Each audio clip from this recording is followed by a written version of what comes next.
We're live. Welcome.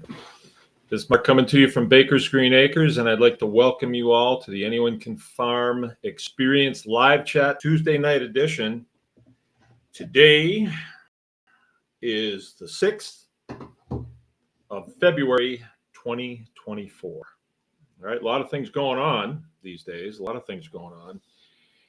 a lot of distractions. But we are here to talk about homesteading. We are here to talk about small farms and the processes that go with it. Not really about the distractions, but you really have to look at those distractions and put them in a category over here. Okay, we looked at it. Now let's get back to what we're doing. Okay, so I think when we started this was years ago, we started having these conversations.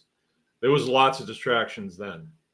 And if we got hung up on those and just talked about those distractions, where would we be? Would we have made the gains that we have as a farm and as a business, got hung up on those. In a lot of ways, I use those distractions to motivate me to just press on to the next process and the next process and the next process and see those processes to their end and the expertise that you gain as a solution to a lot of the distractions that we're seeing out there. So as an example, nobody saw the pandemic coming, nobody saw that. And when it hit, those of us that were on our homesteads and they said, you got to stay home. Well, it was not such a big deal. Not such a big deal. We could just bear down on what we were doing. So our talk tonight is going to be is sponsored by the Anyone Can Farm Tribe Plus. So those of you who are listening to this live will be able to access it. But tomorrow morning, it's going to be available only to Tribe Plus members. And this gives us a chance to say, hey, come on over to the Tribe Plus, because I'm making videos every day and they're more in depth. If you're following me around and seeing exactly how I do these things that we're doing here. Okay, so people have said to me before, well, I'd just like to follow you around for the day, or maybe I'll just come and work with you for free because I just want to get the experience. And that's not doable. The tasks that I have on a daily basis, I got to move fast and I don't have time for explanation. But I do believe, because of the experiences that I've had in my life, that these things need to be passed on. If there's somebody out there that wants to learn these processes, I need you to learn these processes. I think we need you to learn these processes. And I want to relate to you a story, but it's a real life story. And a lot of the people that, come and listen to me on a weekly basis or are in Tribe Plus may not know this about us. And so I want to relate this story as kind of a lead in to something that happened this morning, that when Jill said, what do you want to talk tonight about? I said, because she's the one that does the titling on these, and I'll tell her. And usually it's something that hits me in the morning. And you really got to ask the question, are my thoughts my own, or am I just the one that enunciates it? I don't know. I really don't know. Because the conversation that I had this morning with an older guy, really, it's kind of struck me. It's like, what a tragedy. What a tragedy. So let me tell you what happened to us a few years ago. It's 10 years now. Excuse me. Hi to everybody. Inga's with us. All right, if you want to join Tribe Plus, so you can get my daily videos, you got to go to bakersgreenacres.com, follow the links, get in there, Tribe Plus. It is a paywall, but it's private. It's private. It's between us. You know, there is a boogeyman out there. There is an enemy to this way of life. And I don't want to share everything with those guys. I don't want to share strategies and attitudes, because our enemy is constantly bombarding us with attitudes towards the things that we do and the lifestyle that we aspire to. All right, Copperhead's with us. Right on. Hey, man, I did not know you guys were Tribe Plus, but I really appreciate that. And I am talking a lot about milking these days, and I know you don't like that, but there's so few of us that are milking and doing herd shares. I don't think we're really gonna step on each other's toes. Right now, by the way, we're milking 4 cows. 4 cows. I have 5, and I'm waiting for a calf. It's going to be coming in about a month and a half or 2 months, and then we'll be right back to 5. So I just had a calf last Thursday.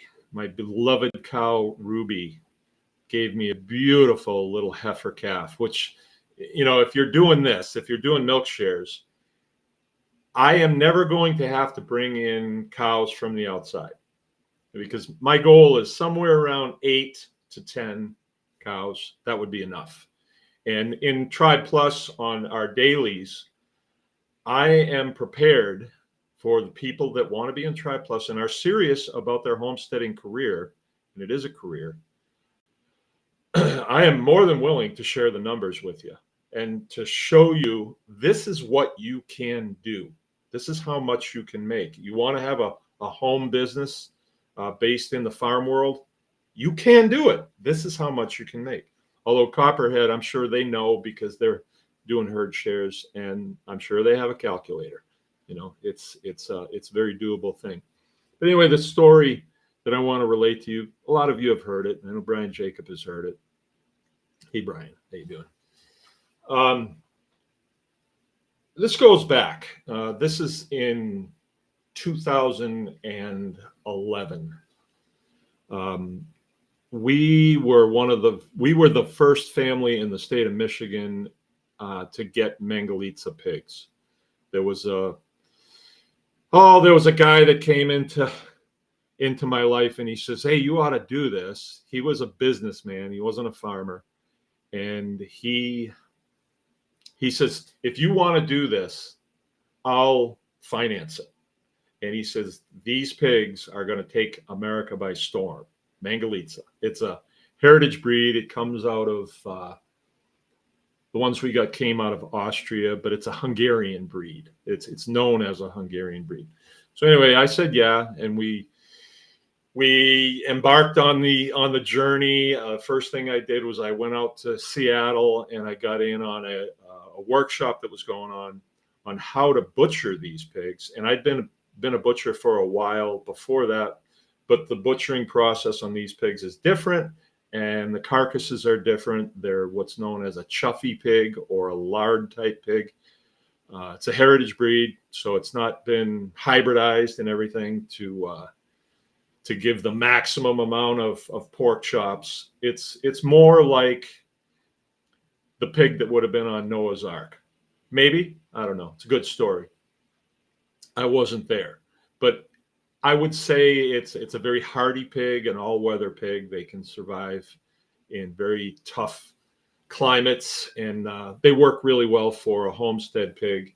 At the time, we were led to believe that, high-end chefs, they're going to want these pigs, you know. So you raise these pigs, and chefs will be banging down your door. There was stories in the New York Times about the pig, and it was dubbed as the Kobe. Let's see, you know, like Kobe beef. They somehow related it to like the pinnacle in the pig world of breeds. Well, that didn't really work out because the American palate isn't really ready for it. And the first one that I sold to a high-end restaurant, I got a scathing letter from the chef about, this is why you give small farms a bad name. This pig was so fat, we couldn't even use the fat. Well, a real good chef, European chef, would be weak in the knees over that fat, because that's where the flavor is on. But anyway, at one point I said, the heck with restaurants, because there was so much that went along with it. And I was getting more into homesteading and self-sufficiency and, family farm, and just really servicing other homes with food. I didn't want to do the restaurant thing, and I didn't want to do the store thing, the retail thing anymore. And I'll tell you why. But what happened was, we got a notification from one of our chefs, because I was selling to chefs up in Traverse City. I had one that was a pretty good friend. And so he was all on board with it, and he was doing well with Mangalitsa. And I made a delivery up there, and I remember it very well because I had broken my leg in a motorcycle mishap. And so I was on crutches, and Jill was with me, my wife, and we made the delivery to this place. He's still in business. I haven't seen him in a while, but he's still plugging along. And he said, "Oh, your pigs, the Mangalites, they're illegal now. They're illegal in Michigan." And I was like, "What?" And I didn't know anything about laws or regulations or anything like that. I didn't. All I knew was, when I got out of the military, I was a big rule guy. And when I got here, I contacted the Department of Agriculture, and I said, "Well, what do I need to do to be able to embark on this farming operation?" They said, "Oh, we'll be right over." And so they had a bunch of things that they wanted me to do, because my facility where I was going to butcher, my butcher shop, they wanted to license me. And I was like, "Oh, okay, I guess so, if that's what we got to do." So I paid my money. I jumped through all their hoops, and then I became what's known as a custom exempt processing facility. So the USDA didn't want anything to do with me other than to inspect once a year and me pay them the $120. The MDA, they wanted to inspect on what they said, a regular basis, and I had to pay them the $150 or what it was. Turns out they never inspected except for the first time, and then they never really came back. So that was in about 2005. I got out in 2004. So this year I'm out 20 years. Imagine that. So fast forward the tape to 2011. My business is going pretty good. And we're clicking along. I mean, it's going okay, but certain things weren't working out too well. And it was foggy. Our direction was foggy. Where are we actually going? When are we going to get like 5 restaurants that want to take our pigs? And that wasn't happening. Because raising pigs is an expensive proposition, and they're used to getting their meat from like Food Service of America or Gordon Foods, and it's really cheap. So we come along and we say, we got to get $4 a pound for this at least to cover our costs. And we're thinking, okay, but maybe it'll catch on, and we'll be able to really do something. But it wasn't happening because of the price point. So we looked into this illegal thing, and what it was the Department of Agriculture had embarked on a movement, right? We'll call it a movement, and they called it the invasive species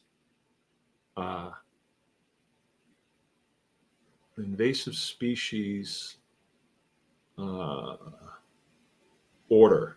It was called the invasive species order, right? So all of a sudden they became really concerned that pigs in the state of Michigan could become feral, and there would be a huge problem to the environment. And they spun it way up, like fear, fear, fear, fear, fear. Oh, they kill baby ducks and they kill deer and they steal cars and all kinds of things. You know, they attack humans, they carry disease, all kinds of things, they said. So we got to stamp out feral swine. And I was like, yeah, but what does that have to do with me? I don't have feral swine.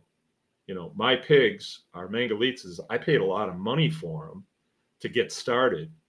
They're not feral. The definition of a feral pig is a pig that's escaped and not recovered or been abandoned and grow up in the wild, like a feral cat. But you can't say that my cat that's in the house is a feral cat. And so we contacted them and we said, well, there must be a mistake here because our pigs are not feral. And they forwarded to us what they called a declaratory ruling, right? Now, I'm not a lawyer and I've never dealt with lawyers much. I had a couple of people that worked for me in the military that were court-martialed, and I had to sit in on that and see what happened. And so but I still didn't really know.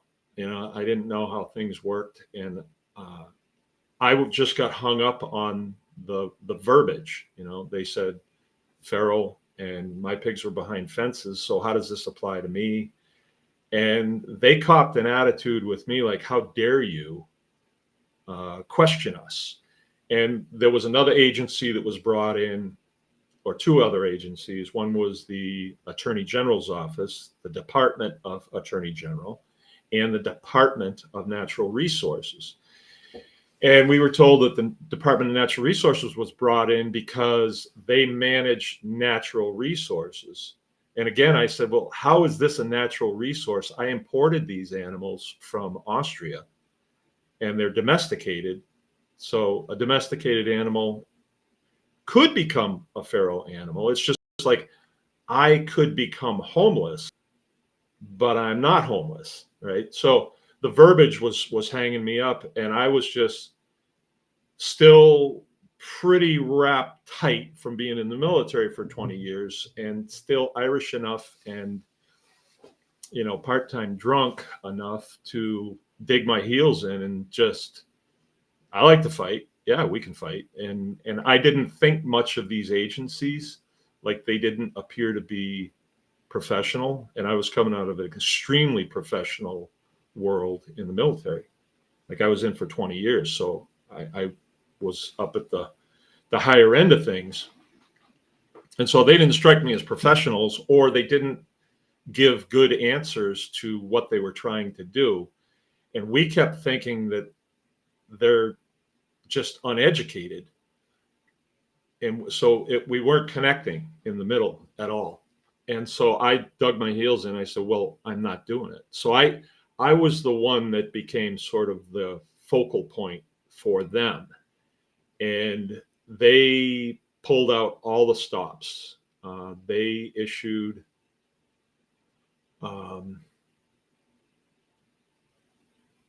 several documents that came from the Attorney General's office, and they sought fines of $700,000. They threatened through my lawyers to arrest me, arrest my wife, put my children in state custody, all because I wouldn't comply with their order, right? And at the time, I was like, well, we got to get a lawyer. So we hired a lawyer. And that was a learning process too. And we assumed that we hired a lawyer. The lawyer agreed to take the case. We paid the lawyer a bunch of money. And so we assumed that that lawyer was with us. He was on our side and is going to protect us and going to tell us the truth. It was a learning process. And that lawyer turned out to not meet my expectations as a military person. I expect them to answer the phone when I call and, you know, answer questions straight, and things like that. And I wound up getting rid of that guy and got another lawyer. And that one also did not work out very well. And it turns out there was communication between the first lawyer and the second lawyer. So I got rid of that one too. And I got another one. This one was a woman, and she seemed to be like environmentally conscious and kind of tree hugger-ish. And I thought, okay, well, this will work. We can trust her. I kind of liked her. And anyway, the case, we wound up suing the Department of Natural Resources for clarification of the order, which was not the best way to go in retrospect. Like, if I was to do this again, I would take a totally different route, and I would hire a lawyer and I would say, you're going to either do what I tell you or you're not going to get paid. We're not going to do this your way, right? So, long story short, the court case went on for a long time. Like 3 years. And in that time, the Department of Agriculture leaned on all of my customers. And so all of my customers dropped me. And I can prove all this. And I don't need to at this point because I'm just trying to make a point. And so we got to the point where we couldn't pay our lawyer. The electricity was turned off a couple of times, and I just wouldn't give in. They said, all you have to do is get rid of your pigs. But the way I looked at it was, if they can tell me I've got to get rid of one of my possessions, then that's a slippery slope. Like, where does that end? Are they going to tell me I've got to get rid of my Jersey cow or my chickens? Could they possibly? So this went on for quite a while, and we finally got a court date. And we had several hearings and all kinds of stuff. And every time that we had one of these hearings, the courtroom was packed with people from across the country. And I didn't even realize what I had stepped in at the time. But what it came down to was, if a department can say, we no longer want you to have this or do this because we say, and they give their reasons, and in this case it was the environment, that was their reason when you get right down to it.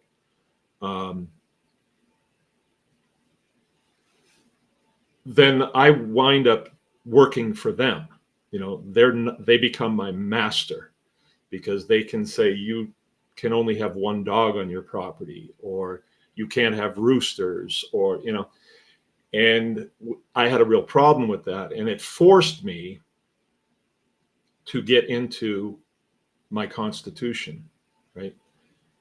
And the first thing you get into when you look into the Constitution is the Bill of Rights to the Constitution. And so I was reading through that. It's only a page long. I recommend everybody download it and go through it. And in the Fifth Amendment, it said that my life, my liberty, and my property is protected under the due process of law. And I questioned my attorney on that.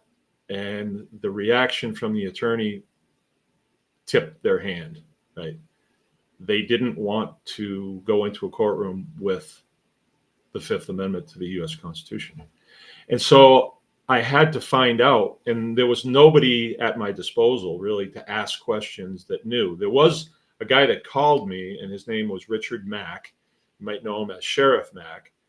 And he counseled me, but I was still listening to the lawyers from both sides. I was reading the papers that they were sending me and thinking, this sounds legit. But then when I'd look at the Constitution, I'd be like, well, wait a minute. There is no law. They don't have a law. It was an order that was issued by a department. And I thought, are these departments really government? Are they really the government that we've elected? And when I would contact my senator's office, he acted weird too. And the people in his office acted really weird. Like they wouldn't answer questions directly. It was always a workaround, so I knew they were hiding something. And I realized that we were kind of on our own in this whole thing. So a guy called me from Hawaii, guy I didn't know. And I talked with him for a while, and he says, there's a guy that you need to talk to. He's in New England. Here's his name. You really need to talk. I called this guy and I talked to him, and he says, well, what you're dealing with is sort of a cartel, right? And we are small farms, and the antithesis of small farms is mega farms or big ag. And you have to understand what big ag wants. And when we looked at that closely, what we found was big ag wants all the market share. They want to be it. They don't want anybody competing against them. And at first I thought, well, that's really evil. They're doing that for evil purposes. And as time went on, we saw that the lawyers that work for them, they're not interested in my constitutional rights. They're interested in the bottom line for the shareholders of big agriculture. So it wasn't necessarily evil, but it's very deceptive. They're not telling the truth, and they don't give a damn about your constitutional rights. A time came when I had to go back to my, times were tough around here too. Like we were a couple times I said, forget this. Let's do something else. Let's get the hell out of Michigan. Let's go someplace else. We even did go out to Maine because I'm from New England and I wanted to get back there where it's normal, right? Or at least I thought. And so I was ready to give up a couple times. I just never did. I just never gave up. I said I just never got around to giving up. I just never got around to quitting. And so what happened was I kept bearing down on this Fifth Amendment thing with the lawyer that we had, and she didn't want to pursue that. And so I knew that there was big medicine in that. I mean, there was something there. Like they didn't have a law, they just had their regulations and their orders that were coming from a department, and they could think up anything they wanted and put it in order form. And I thought, that's not good. And then we had a lobbyist too, and I would question him, and he let out a lot of information that he probably shouldn't have. And he was actually married to, well, he had a twin sister who worked for my state senator. And they gave up way too much information, and I had to piece things together. It's like an operation security puzzle that you had to put together. And anyway, I found out that our constitutional rights are the supreme law of the land. So the Fifth Amendment says that my life, liberty, and property is protected under due process of law. So that means, well, first of all, if they want to tell me I can't do something, there better be a law that covers that. And, laws are made at the state level, at the legislative level, and it's a long process to get through that. And there weren't any laws. There was no law saying you can't have a pig with one of these 8 characteristics or 9 characteristics that they had come out with. And that was a doozy too. So anyway, we said, okay, let's go to court. Let's let them prove that they can take my property based on the authority that they have.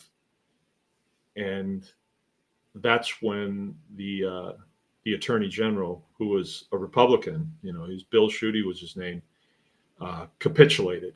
They moved for a dismissal because they didn't really know what I was going to do in the court.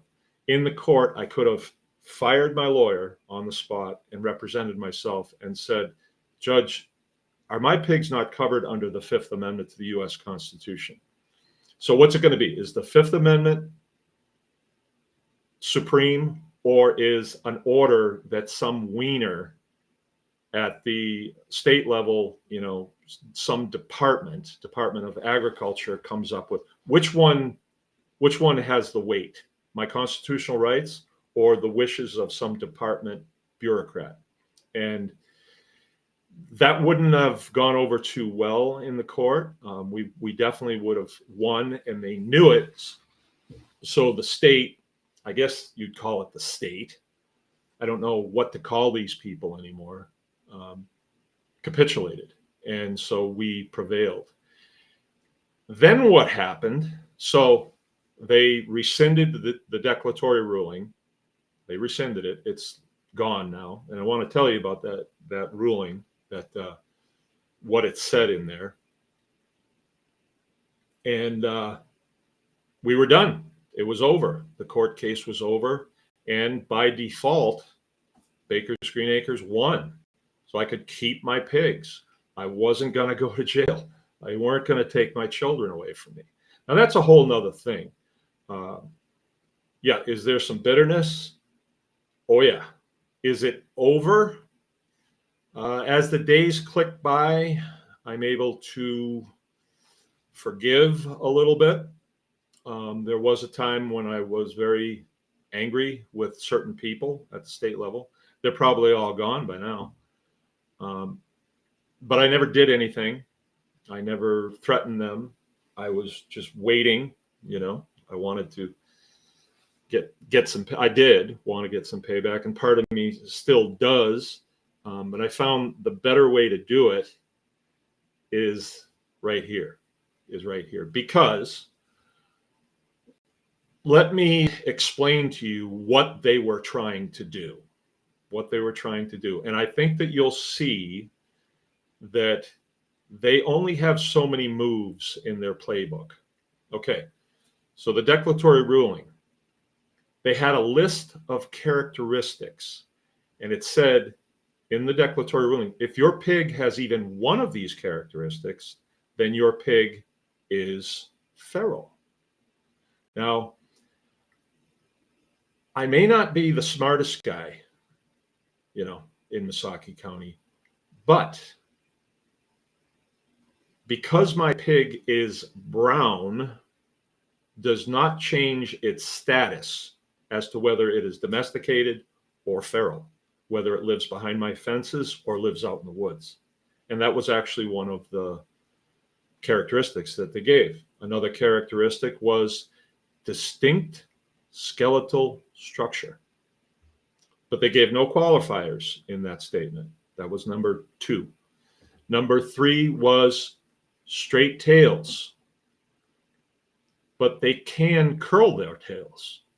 So it was basically straight tails or curly tails. That was number 3. Number 4 was floppy ears. But they can be erect ears. So either erect ears or floppy ears. Right? On and on it goes. Coloration, they gave coloration. They gave bone density, right? But the 9th characteristic was my favorite. I'll just skip to that. I have it memorized. It's been 10 years, but it still tickles me sometimes when I think about it. But it was, and I'm not kidding, other characteristics not currently known to the Department of Natural Resources. No, I take that back. Other characteristics not currently known to the scientific community, period. That was a characteristic that they gave. So they gave themselves the ability, if this thing went through, to say that, well, your pig has 2 different colored toes. That's a feral pig. They gave themselves that. And I think they knew that if we expounded on that in a court of law in front of a jury, they would have been laughed out because it was really weak. But I know at least 5 people who complied with the wishes of the Department of Agriculture, and they murdered their pigs. They just shot them and pushed them in a hole just because the Department of Ag told them to. Isn't that sad? I thought that was really sad.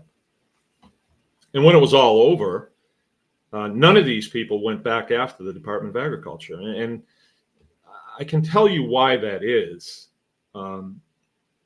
If they had a law, right? Let's say that the Democrat Party had put forth a bill, and the bill goes into committee, and they talk about the bill, and they fight over it and everything, and they vote on it, and okay, it's good. We're going to send it to the House of Representatives. So they send it to the House, and the House votes on it. Democrats and Republicans, they can't agree on anything. So it probably would have died there. But if it didn't, then it has to go to the Senate. And in the Senate, they have to vote on it. And it takes years to do things like that. And if it makes it through there with a thumbs up, like, yeah, we're going to outlaw pigs, then it would go to the governor's office. Now, these people all have to get elected. So it wouldn't have gone anywhere because there would have been so much heat over it, right? So instead, they tried to do it in a regulatory fashion, and hope that enough would comply, and then they could schmooze their way through it. Sort of like when you go walking into Walmart and the guy says, you put that mask on. Well, what happens if you tell him go to hell? Nothing, because he can't touch you, and he doesn't have the authority to throw you out. So nothing actually happens. What happens if a state policeman says, I'd like to look in your trunk? Well, if you open the trunk, he's got what he wants. But does he have the authority? Not according to the Fourth Amendment. He doesn't. In order to get in your trunk, he has to have your permission or a warrant, a search warrant, because the Fourth Amendment is really clear about that.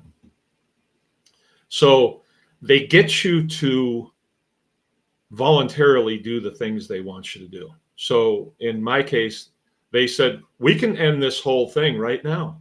And we're in it pretty deep. We're in it pretty deep. Financially, my family was in really deep. I mean, we're deep. Let me tell you how deep we were. And they said, we can end this all now. All you have to do is depopulate your animals. And I got to thinking, well, if they had a law, like there's a law against, say, armed robbery, would they have to get me to voluntarily give myself up if I've committed armed robbery? No. They'll make it happen. They'll arrest you because they have a law. You have broken the law, and you can't break laws. You break laws, you'll wind up being arrested, go to jail, be indicted, trial, might go to prison over it. And I agree with that. Because most of our laws are good. But there was no law. And so when push came to shove, they didn't have a case. But had I capitulated and just done the easy thing, where would we be now as small farmers? Where would we be? And it was just one guy, just me and Jill, actually. We sat at that kitchen table and we had to decide what to do. Like, we can either just comply and they'll leave us alone. We wanted to be left alone. When I came out of the military, I did not want to be screwed with anymore. I wanted to just live a quiet life. But where would we be now? Those of you that are listening here that have pigs. So what was their goal? What were they trying to do? What were they trying to actually accomplish? Well, we know now, I do anyway. There was a time during the whole struggle where they said, well, how would this be if we allowed you to keep your pigs, but we licensed you to raise pigs? You know, so we can come and check and make sure that your fences are strong enough so the pigs don't escape and get out into the wild and become feral and then kill baby ducks and fawns and steal cars and all the terrible things that they do. And they back that up with a bunch of stories that they put in the paper and different publications that they own here in the state. And all their little shills went out and talked about it, right? When in reality, as a farmer, if one of my pigs gets out, they're going to go to the garden or they're going to come looking for me because I am the bringer of food. And that's all they care about is food. They're not thinking, well, I want to go and live in the woods. I want to be free. They don't care about that. They don't even know my neighbors exist. They don't know there's a golf course in town here that they can go dig up. They don't know that. They're just waiting at the fence for their next meal. If they get out, and it happens, all of you that raise animals, animals get out occasionally. They usually pace the fence and try to get back in. They usually get out accidentally. I just had this happen not too. Saturday morning, I had this happen. We went for a little mini vacation. We went out to this place out by the lake and stayed the night and went swimming and did the jacuzzi thing just to break the cabin fever around here. And we come home, we're feeding and everything, and all of a sudden I hear a pig, and it's grunting, and it's in the backyard, and it's one of the sows. What are you doing out? She's looking for me. So I walked over, I opened the gate, she followed me back in. Like, it's time to eat. And turns out the electric fence had been buried, and she got her nose under it and got out accidentally. So anyway, we won the case, but I learned a lot. And my payback to them is to expose them. And that's why this is called Anyone Can Farm. Because in the midst of this heated court battle, they brought on expert after expert after expert. And who are they? They're all people that went through the university and then go to work for the departments. And they're there for a long time. And so they become experts, right? And they'll give anecdotal evidence about the terrible things pigs can do to the environment. Well, I suppose that's true, but that's why they make firearms, right? And if we had feral pigs in the state of Michigan, somebody would see them, and they would have real evidence. And anyway, how is that my problem if there's feral pigs? I don't raise pigs and turn them loose. How's that my problem? That's like taking my guns away because some idiot goes and shoots up a school. That wasn't me, So it was very similar to that. They did the same thing with the assault weapons ban. They had a list of characteristics. Well, if your gun has a bayonet lug on it, then that's an assault rifle, and you can't have that. If it has a pistol grip, well, that makes it way more deadly with a pistol grip. Oh boy, if it has a flash suppressor on it, can't have that. What does a flash suppressor even do? It just breaks the flash up. I know when somebody's shooting at you and they don't have a flash suppressor, it looks like a flashlight going off, but even with a flash suppressor, you can see it. It just kind of breaks it up. Anyway,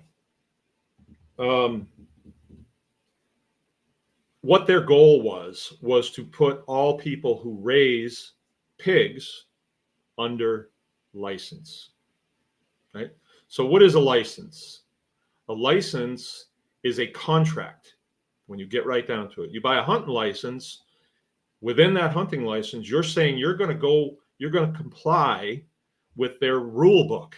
You get the hunting rules for 2024. Wow, this is way different than 2020. Yeah, so you better be up on it. They're always changing the rules on you. Why do they do that? I wonder, right? And I said, no, I'm not going to buy a license so I can raise pigs. It's hard enough to make money with them as it is, never mind having to pay you guys every year. And plus, I didn't want to do business with them anyway because they're so unprofessional Department of Agriculture has a lot of weird people working for them, if you haven't noticed. Very weird. Like a lot of blue hairs and attitude problems. I can tell you, if anybody that's dealt with them. And then, some smart person's going to say, well, my inspector is the nicest guy. Yeah, until he bends you over the barrel. Then he's not a nice guy. Anyway, why do you want to do business with somebody who has authority over you? I hear a cat fighting out here. So anyway, that was their goal. They wanted to put pig production that was done outside of the CAFO, concentrated animal feeding operation, under license. So if you wanted to do it, you had to go to them and say, Mother, may I first. You don't ever want to do that. You don't ever want to do that. Because if they can issue you a license, of course, you pay for it. It's always on their terms. And then what can they do? They can take that license away from you. It's like a driver's license, right? Can you drive the roads without a license? Go to YouTube and find out about that, right? Can you fish without a license? Go to YouTube on that, see what happens, right? And it doesn't turn out unfavorable. It turns out very favorable in a lot of ways because you have no agreement with them. You've never agreed to play by their rules, right? So as soon as the court case was over and we had prevailed, they had the authority, the Department of Agriculture had the authority to come on my property because of the butcher shop. I had a license there. And it wasn't a month when I got a phone call saying, we're going to come and inspect your facility. And the inspector lady she was a mess. She was a big fat slob. Her car was a mess. When she would come here to inspect, all she wanted to do was talk about her husband and what a slob he was, right? So there was no gain in that. I mean, she didn't help me at all. She wasn't, she just inspect and then write this little slip and I'd have to pay the money. So it was a ruse. There was no safety instructions or anything like that. It was just a ruse. And her attitude was stinking. And so I said, not today. I was still on the fight. And then she said, well, it will be today because we have the authority according to this license. I said, babe, don't you show up here. It wouldn't be a good idea. And they did. Anyway, and I just rebuffed them. It was her and some homosexual from Traverse City showed up here, and I rebuffed them, and they went away. Well, what did they do? They got an administrative warrant. And in the administrative warrant, they could do what it said in the contract according to my permit, my license. They could do that. And a judge signed it. A judge in Misaki signed it. And it wasn't necessarily a search warrant that you would have if a law enforcement officer goes to a judge and says, I know they're doing something illegal here. Here's the evidence that I have.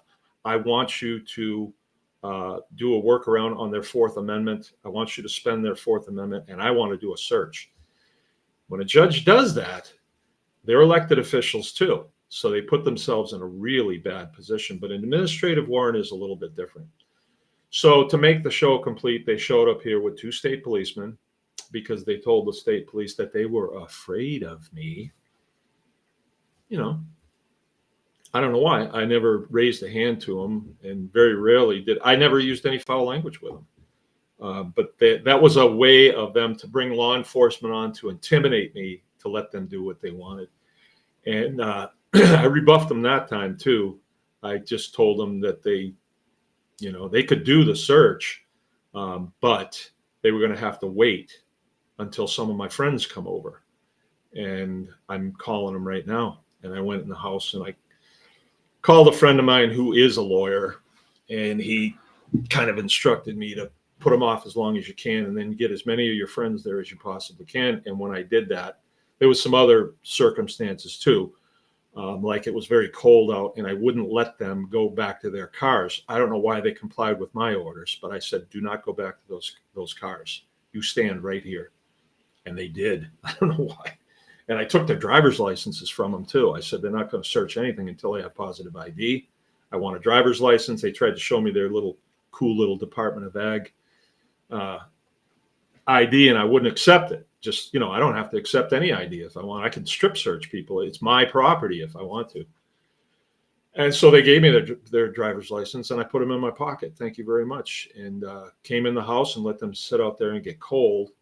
And I called a bunch of my friends. And I think they assumed that my friends are all mean people or something, but my friends aren't. They're all pretty nice people. And because they had nefarious intentions, they got scared. They got real scared. They went to the state police, who were hanging back, and said, we're just going to leave. Get our licenses back. And the state police said, can you give them their licenses back? And I said, no. They came and interrupted my day. They want to do a search. I don't want them coming back. Let them do it now. But you got to wait about 20 minutes, and all my friends will be here. And they were scared. And so they just left. And then I went over and I talked to the state police. One of them was a Marine. And I said, do you guys even know what this is about? And they were like, we don't have a clue. We just got a call, says we had to come and make sure nothing happens. And they said, look, I haven't been in a fist fight since I was in high school. I've never raised a hand to these people. I've never done a thing. They were using you. They are pimping you to intimidate me. I'm active duty military. I was around lots and lots of armament, guns, all that. I'm not worried by you guys. We're on the same side. And they're like, what the hell's going on? And so I explained it to them. And they're like, we're out of here. And before they left, I said, here, you want these driver's licenses? But anyway, what we learned through that whole thing was that license that we had was their toehold into what? Our private property, our private business. And so I ditched that license. I surrendered it. And that was the end of it. So I have no agreement with the Department of Agriculture. I have no agreement with the Department of Natural Resources. I have no agreement with the Department of Attorney General. None. I am still bound by the law of the land, right? Just because I'm on private property doesn't mean I can do human sacrifice here, or manufacture drugs, or store explosives, or have a 50 caliber machine gun. I can't do that. That's against the law. But any of the processes that I'm doing agriculturally, there is no law against them. Anything from butchering cattle to milking cows and anything in between. There's nothing against the law. There is no law governing those things. So we butcher cattle here right now, and we sell it to our customers. We butcher pigs and we sell it. We milk cows and we sell it. Raw milk, can you imagine that? And chickens. We do classes here and we feed people without the okay of the health department in the county. It's none of their damn business what I'm doing on my property. But if you involve them, you're dumb. If you don't involve them, they are held at the end of the driveway by what? The Fourth Amendment to the U.S. Constitution. They can't come on unless they have an invitation from you or a warrant signed by a judge, right? So if you're doing an activity on your property and you're feeding people, there's no law against that, right? You have people over for dinner, you got to get the okay from the health department? No. Well, if they're spending money, you do. Why is that? Why is that? Why is that? You come to my house and you want to buy a puppy and you give me $500 for a puppy and you walk out. Do I have to involve any of these departments on a puppy sale? No. Or a bale of hay, or I don't know, if I want to give you a pedicure, That's between me and you. I want to give you a haircut. You want to give me a haircut? It's between me and you. And there's no room. We don't have to involve our government in that.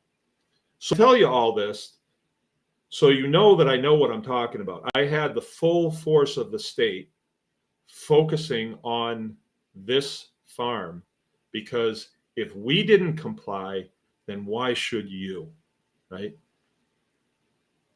Why do they want compliance anyway? Why does the Department of Agriculture want you to do things a certain way, right? And now I'm going to relate to you the story that I came across this morning. I needed to buy some hay, right? I'm running short on hay, or I think I might run short on hay, and I saw a good deal. And I called the guy, and he's, yeah, it's really good hay. And he brought it. He was an older guy, like mid-70s probably. And he's looking around. He's like, what do you, and he comes in our butcher shop, and he says, oh, I love raw milk. I gave him a half a gallon and says, here you go, take it with you, because I'm going to get more hay from him. So I want to get the bottle back from him. And he says, how are you getting away with this? I thought you couldn't do any of this stuff. And he says, we milk cows for years. There ain't no money in it. And he's selling hay to me really at a good deal. And he says, yeah, there's no money in hay either. I'm barely making ends meet on this. He's 75 years old. What a tragedy. What a tragedy. And he goes right through the list and finally says, yeah, agriculture and this, there is no money in agriculture. And I'm looking at him like, well, I don't see that. I see a lot of money, a lot of gain. Well, let me just put it that way. There's a lot of gain. Gain in what? Gain in money. Gain in somebody wants to trade. If somebody comes here and they don't have money and nothing to trade, I can feed them. That's a gain. That's a gain in my book, right? I can eat very well here. That's a gain. I can watch my children's eyes sparkle because they're getting good food in lieu of what you get from Walmart. That's bad food. I'm not saying you can't find some good food there, but it's a challenge, right? What about the meat that's there, Mark? Where did it come from? What was it fed? Do you know? No, you don't. And you're not going to, because if they put on the label what they're feeding those cattle in feedlots, you would not eat that. You would certainly not feed that to your children. And that's by design. You know, they could be upfront with you and tell you what's in there, but nobody's saying, I'm not buying from this store until you tell me what these cattle are eating. Like the store knows. They don't know. They don't know. They don't care. Why should they? So I start going through a few things with this gentleman, and he's looking at me like, are you sure? And then all of a sudden it dawns on him, you're the guy that had that big struggle with the DNR over the pigs. He says, how did that ever come out? And I told him a little bit about what I just told you. We prevailed. We prevailed. And he's, how in the hell did you do that? Those guys, they're tough. They get what they want. Well, they get what they want because most citizens bend the knee to what they perceive as an authority figure. Most citizens do. We've been trained that way ever since we were little kids. When you're in grade school, if you got to pee, you got to get permission from that lady in the front.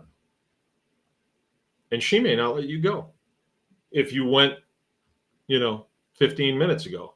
Myself, I had an incident where I raised my hand, I waited and waited. I went in there, and then I couldn't go. I got stage fright. I'm going to go back. As soon as I sit down I got to go. You just went. I got to go. And then I went. I'm going, whether you like it or not. And that's kind of the track that they put us on, that we ask permission for everything we want to do. And who you going to ask? Well, if I'm in an agricultural process, I guess I better ask the Department of Agriculture. It's just a human nature that we want to be legal. We want to be legal because we don't want somebody coming up the driveway and throwing us against the wall and pulling their pistol out and shooting us. They don't do that though. I know, but so we have to change this paradigm a little bit. And I think it's because I can tell you this, but we help people in these legal struggles all the time. And I'm sad to say that most times courage doesn't run strong in this in our community. I'm sorry to say that, because you have somebody in a state car with a little funny badge and a cocky son's I don't want to use foul language here, but their attitude is incorrect for a public servant to talk to citizens the way they do and treat them the way they do. You know, they seem to think that they are like our prison guards. You know, that's the way I was talked to by. I got a couple of stories, and one of them was actually pretty bad. The guy's dead now, but he was the inspector for the USDA when I applied for my custom exempt, and I'm just coming out of the Air Force. I knew how to follow directions. I did everything perfectly. And then he says, yeah, but you got to have a cover on that light bulb up there. And here I was, a poor GI. I put this place together with what I had. I didn't borrow money. They wouldn't loan me money. Greenstone wouldn't loan me money, even though they're the farm lending service. Not for what I was going to do, they wouldn't. But so I said, I thought he was being straight with me. And I said, I didn't see that in all these instructions that I have to have a cover on that light bulb. What, am I missing something? And then the mask came off and he was like, listen, I'll shut this place down if you don't put a light cover on there. And I think he expected me to, oh, yes, sir, Mr. Comrie, I'll do that right now. And I said, no, wait a minute. You mean, I said, you have the authority to shut my business down. And he said, damn right. I'll put a padlock right on that front door. And I said, okay, well, time out. I'd had enough confrontations in the military to know when somebody's trying to escalate something and scare me. Say, okay, time out. I need to talk to your boss because I need clarification on this. And he backed down so quick. Well, there's no need to go there. And I said, well, it's too late, Comrie. I want your boss's name and I want his boss's name because that's how we're going to do this. I don't trust what you're saying to me right now. I'm trying to do things right, but I have to do what you say. And I'm going to build a business based on you can shut me down if you see something you don't like here, that's not in these regulations here. So I did. I got his boss on the phone. He was an Indian. And not that that's anything, but he didn't speak very good English. And I said, well, I am going over your head, but I want to know from you, can this man shut my business down? Oh, we don't need to have that conversation. No. I said, I just need a yes or a no. I'm going over your head. I need a yes or no. And he said, no. I said, thank you very much. And I called his boss, which was over in Madison, Wisconsin, Dr. White. And Dr. White, in the course of the conversation, said, were you affiliated with the military at all? Because I hear something in your vernacular. And I said, I just got off active duty after 20 years. And he says, I'm a reservist. I'm a veterinarian with the Army. He says, I'm getting ready to deploy to Afghanistan. He was an older guy. And so I told him what happened. And he's like, that son of a bitch. I'll deal with him. You put my number on speed dial. As a matter of fact, son, I want you to call me back in 2 weeks. If anything goes down. And he says, why don't you do this, this, and this? We could really use more guys out in the processing world because USDA is shutting these guys down. They intimidate them. And I can see why. They're civilians. They're not used to confrontation like maybe some of us have been. So anyway, that was the end of Mike Comrie. He would come in here, make an annotation, and out the door he went. Wouldn't even put his little USDA baseball cap on. And he never messed with me again. And it was just a little bit of pushback, just a little bit. And there were other incidents along the way that I'm not going to go into. But the point is,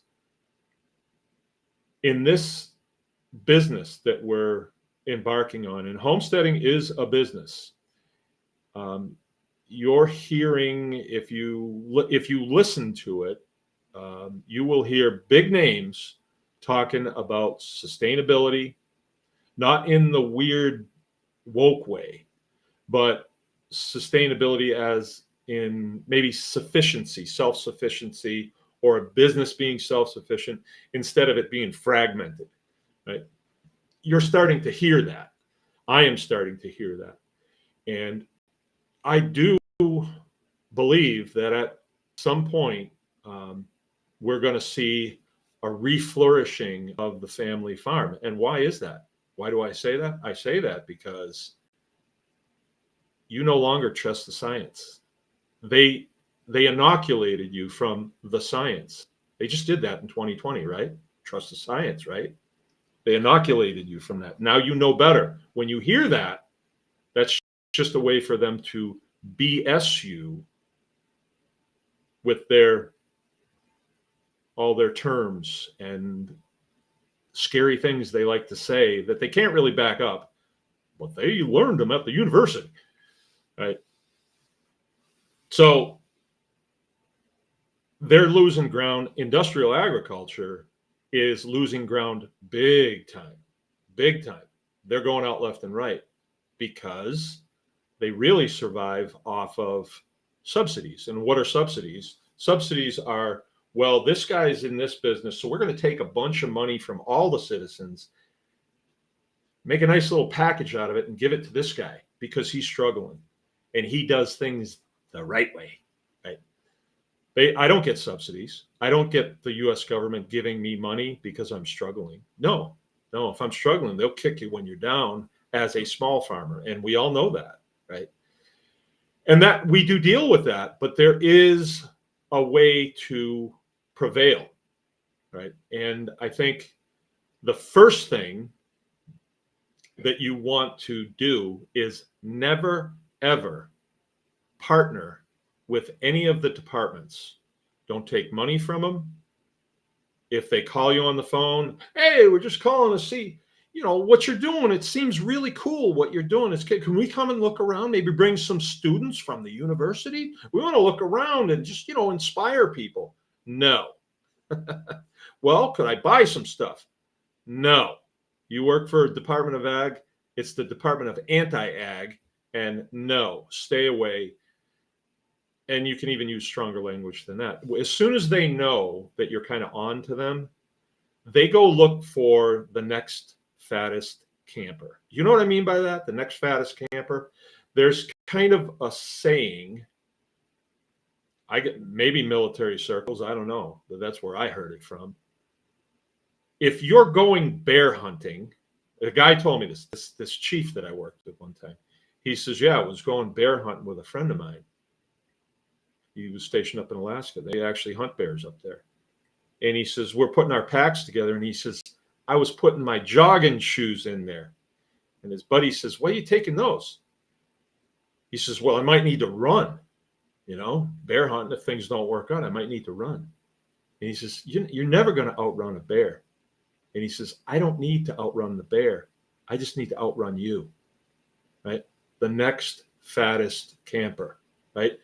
If a bear comes into your camp, you don't have to outrun the bear. You just got to outrun the next fattest camper.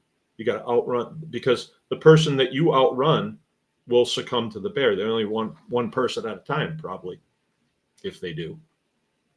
So it's that type of thing. You push back against them, and they'll go to somebody else, somebody who won't push back. And there are people who won't push back. There's people who have called here for assistance. I tell them exactly what to do, and they have no stones to do it. I can tell you a story about, I don't know if she's on here. It was Emily Rosa. She was, oh, she's in the tribe. She's on here sometimes, and I talk with her on a pretty regular basis. They live out in Frankfurt. Um, Aspiring homesteader, would love to, but has to work a job, but would love to be able to work from home. She's about 22 years old at the time this happened, and she got a cow. Saved up money, got her first cow. I talked with her about it, and she got the cow, and then she finally milked the cow, and she had 2 half-gallon jars of milk, and she posted a picture of it on Facebook, on her account on Facebook. I saw it. She was so proud. I was proud of her for doing it. It takes a lot to do that, especially if you don't come from a farm background. Your first cow, they're big, well, can I milk them? There's a lot of unknowns, but she did it. She was very proud of herself. She had 2 people come to her home. I believe she was nursing a kid, and she had one at her waist, on her skirt, right? And these people, 2 women, 2 different departments, one department of agriculture and one department of health. One is a county agency and one is a state agency. They teamed up to go to her house with their little official cars that we pay for. We just want to ask some questions, they say. Of course, she got pretty intimidated by that, and I would too. Do you trust these people? Do you even want to talk to these people? Do you even want to see these people? She's milking a cow, for goodness sakes. Can you believe that? So they're cruising Facebook, and they're looking for targets of opportunity. And in the course of, she knew us and she knew what we'd been through. And she said, I got to make a phone call first. She calls her husband. She couldn't get him. She called me. And I said, do not let those people in your house, and tell them you will not talk to them, that they need to put any questions that they have in writing and send it to your email address. That way there's a paper trail of the gibberish that comes out of their mouth, right? Do they have the authority to know what you're doing on your property? No, but they can ask. And if you open up and blab, you might say something in there that they could use to kind of ratchet it up a little bit and escalate the situation so that they can, because their goal is to sell you permission to do what you have the God-given right to do, right? It's sort of like Guido on the corner. He says, yeah, if you want to stand on my corner, you got to get permission from me. And that means you got to pay me protection money, else something might happen to you. That's exactly what they're doing. They don't look over your shoulder to make sure you put the milk in jars correctly so nobody, gets sour milk or tainted milk or anything like that. That's not their concern. They are there to sell permission. They are there to gain control over your process that is guaranteed to you under the Fifth Amendment. Your life, your liberty, and your process. It's written property, but under property, your process is your property. If you pick your nose, that's your process. And so long as there ain't no law against it, you can pick your nose, right? It's your process. If your process is to sit in your lazy boy out on the front porch or on the front lawn, your neighbors might not like it, but there ain't no law against it, right? So if somebody tells you, well, that's against the law, do a little research. If you can find a law, then you better comply with the law. But if there is a law, generally what they'll do is slap the bracelets on you. You've broken a law. They don't tell you and then say, are you going to comply? They arrest you because it's a game, right? They want to arrest people, right? Because then they get you in the system and they take money from you. Right? That's how it works. None of this is about safety. Well, I shouldn't say none of it is about safety. I shouldn't say that because I am I am pro police just because there's so many stinking idiots in our society, but that's not their problem. I mean, luckily we have them to deal with it. Um, so I am pro police. I'm anti abusive police people, and they've gotten kind of bad. Uh, it seems. It seems I've never been abused by them, but it seems like it's shifted. I wanted to be a policeman. My brother-in-law was a cop, and I wanted to be a policeman. Unfortunately, his partner was shot to death in a robbery of a tire warehouse. He was shot right through the heart, and I didn't take it very well. I was like 17 at the time. I didn't take it well. Then I wound up in the military. A bunch of years later. It's just there's all kinds of stuff like that going on. But at the time, I couldn't process it, and so I didn't want to be a police. I mean, I was watching Starsky and Hutch all the time. Couldn't wait to see it, but then after that incident, I didn't want to see it. And it's weird when you're a little kid. So, what I want to stress here is these people, they're trying to get you to play by their rules. And what you have to do is you have to declare in your mind, don't expect them to respect what you say. They're not going to. They have their rules, just like the Walmart greeter. He's got his rules. He works there. They tell him, this is what we want you to do. And he does it. He's not going to say, well, these people got constitutional rights. He's not going to say that. He's working for a private company and they want him to do this. It's up to you to live by the law of the land, which is encapsulated very nicely in the Bill of Rights to the U.S. Constitution. So this is how this works. I got another story. Wow. Hour went by. This is how this works. Anybody who works for the federal government, anybody that works for the state government, anybody that works for the county government, all the way down to the township level of government, is required in my state and 50 of the states that I know of, is required per state law, to take an oath to the U.S. Constitution. And that oath for a state employee, county employee, township, is to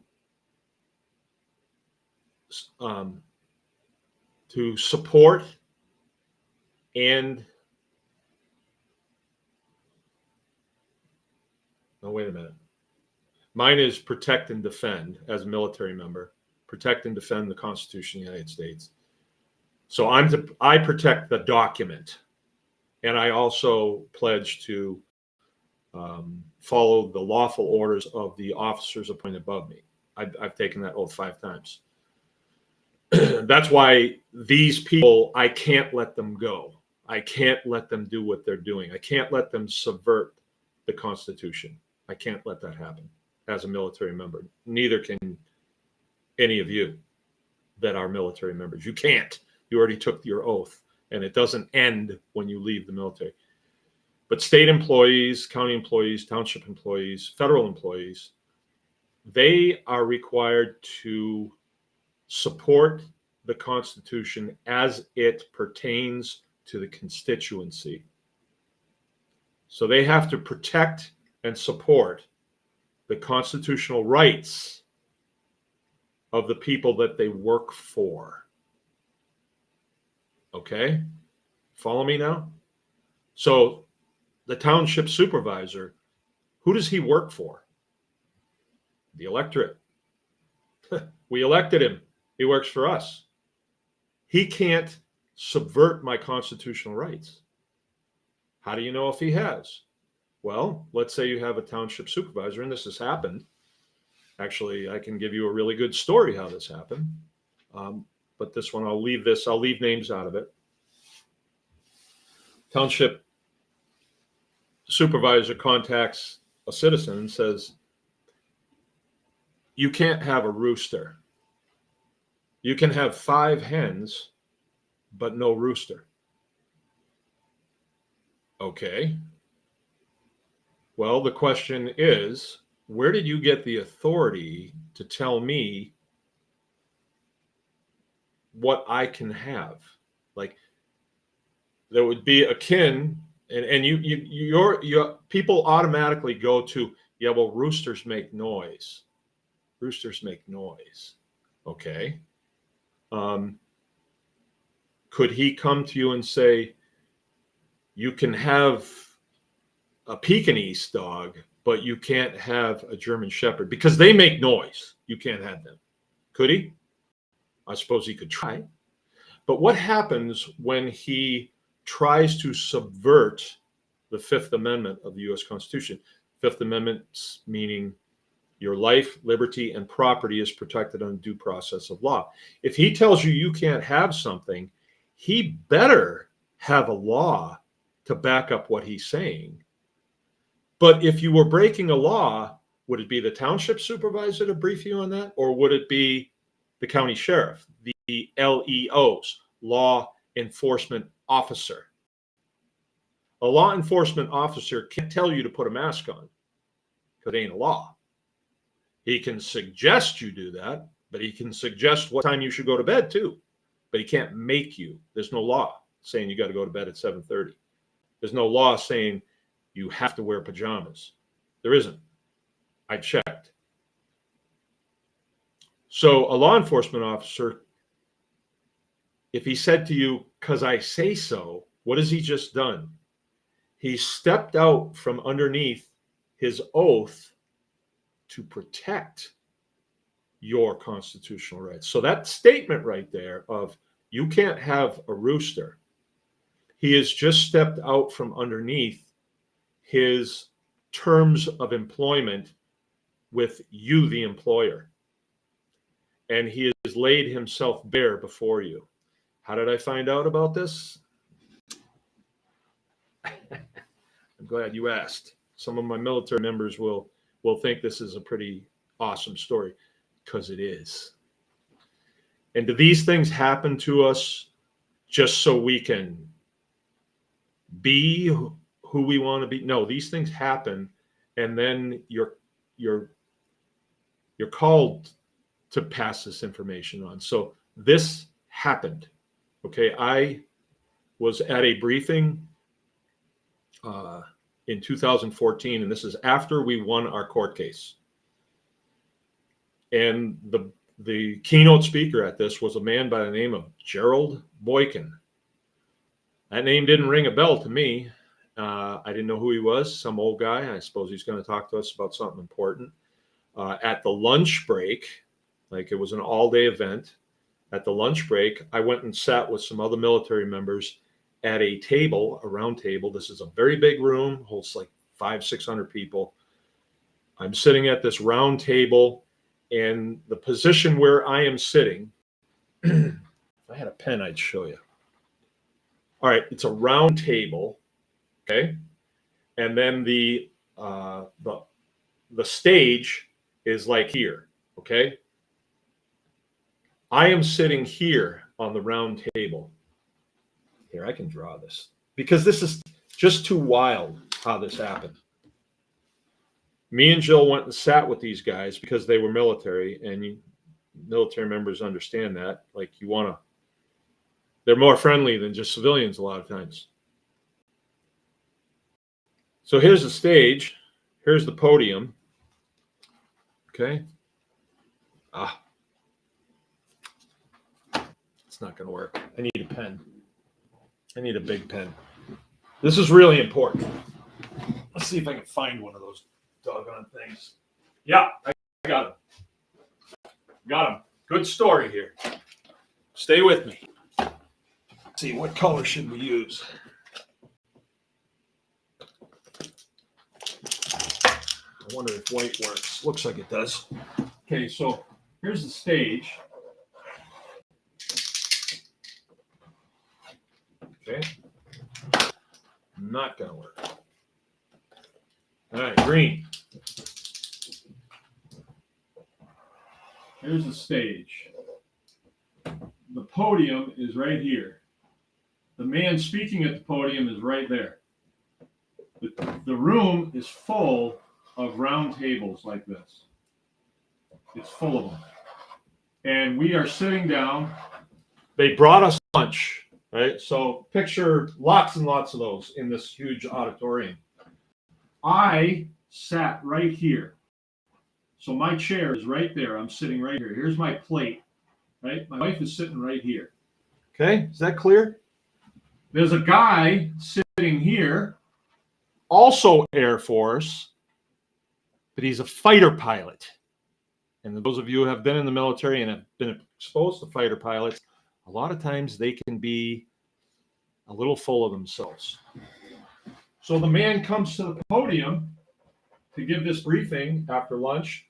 I turn my chair around, so I'm sitting right here. I am the closest to this person of anybody in the room. Man introduces himself, Jerry Boykin. He's with a unit, an Army unit called Delta Force. Oh, that Jerry Boykin. You may have remembered a movie or an incident that happened in Mogadishu, Somalia, where we lost some helicopters and some people, a lot of people. Very bad. If you've ever seen that, Black Hawk Down was the name of the movie. This man, Jerry Boykin, was the commanding officer. He was a full colonel at the time that it happened. Delta Force is one of the very elite Tier 1 operations of the U.S. military. It's Army. Marines have theirs. Navy has theirs. Air Force has theirs. Of course, Air Force is the toughest. But Delta Force is probably, it's probably right there with the Navy, And no, they're tough. They're super tough. And he starts his briefing and he knew I was there.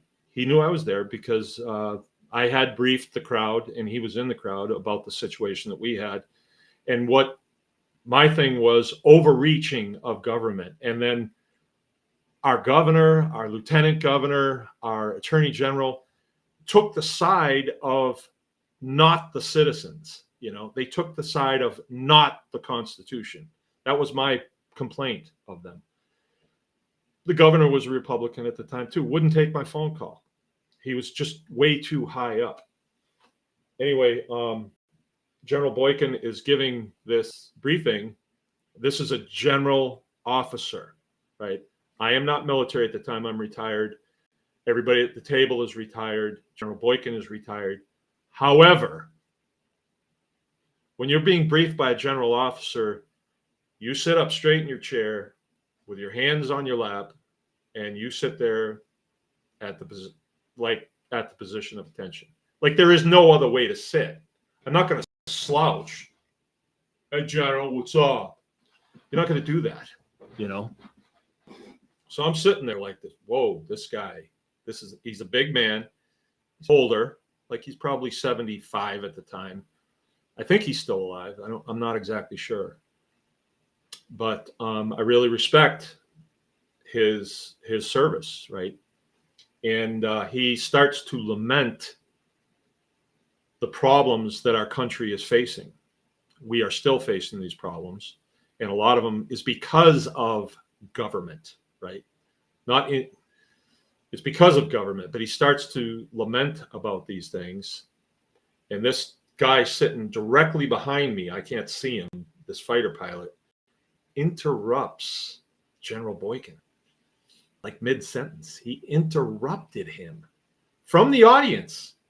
It was way bad, just now maybe the civilian population didn't really understand that, but my butthole snapped shut when he did that. He interrupted him and he said, "Sir, what's the solution to these problems?" Kind of like, "Get to it, General. Tell us what's going on here." My eyes got about this big. I couldn't believe he did that. But I'm looking right at General Boykin, like eye to eye. I was no more than 10 yards from him. And he did one of these. And he pointed it right at me. And my first instinct was to say, I didn't say that, General. It was him. But I froze. I just, military bearing. I was not going to break. So I just, no expression. And he pointed right at me and he said, oath of office. Now, let me tell you what oath of office is. As a military member, you take an oath to protect and defend the Constitution of the United States from all enemies, foreign and domestic. And we all know what foreign enemies are. But what about domestic enemies? What's a domestic enemy? It's anybody who seeks to subvert the constitutional rights of the people, or subvert the Constitution as it is and change the words around. That's an enemy of the Constitution right there. And I took an oath to protect and defend that with my life. So did a lot of you. But I didn't realize that at the time. He says that, I'm still frozen. And it wasn't until quite a while after that, like a year or a year and a half, maybe 2 years, that I realized, holy smokes, these people all take an oath to protect and defend this Constitution as well.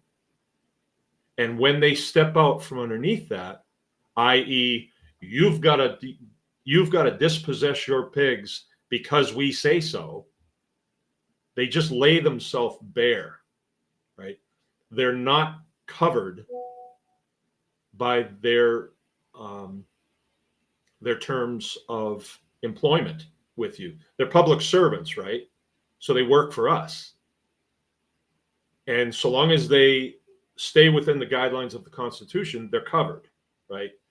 You could bring some frivolous lawsuit and nothing's going to come of it. So long as they've stayed within their guidelines, they would be found blameless. But they step outside that, you can go after them directly and individually.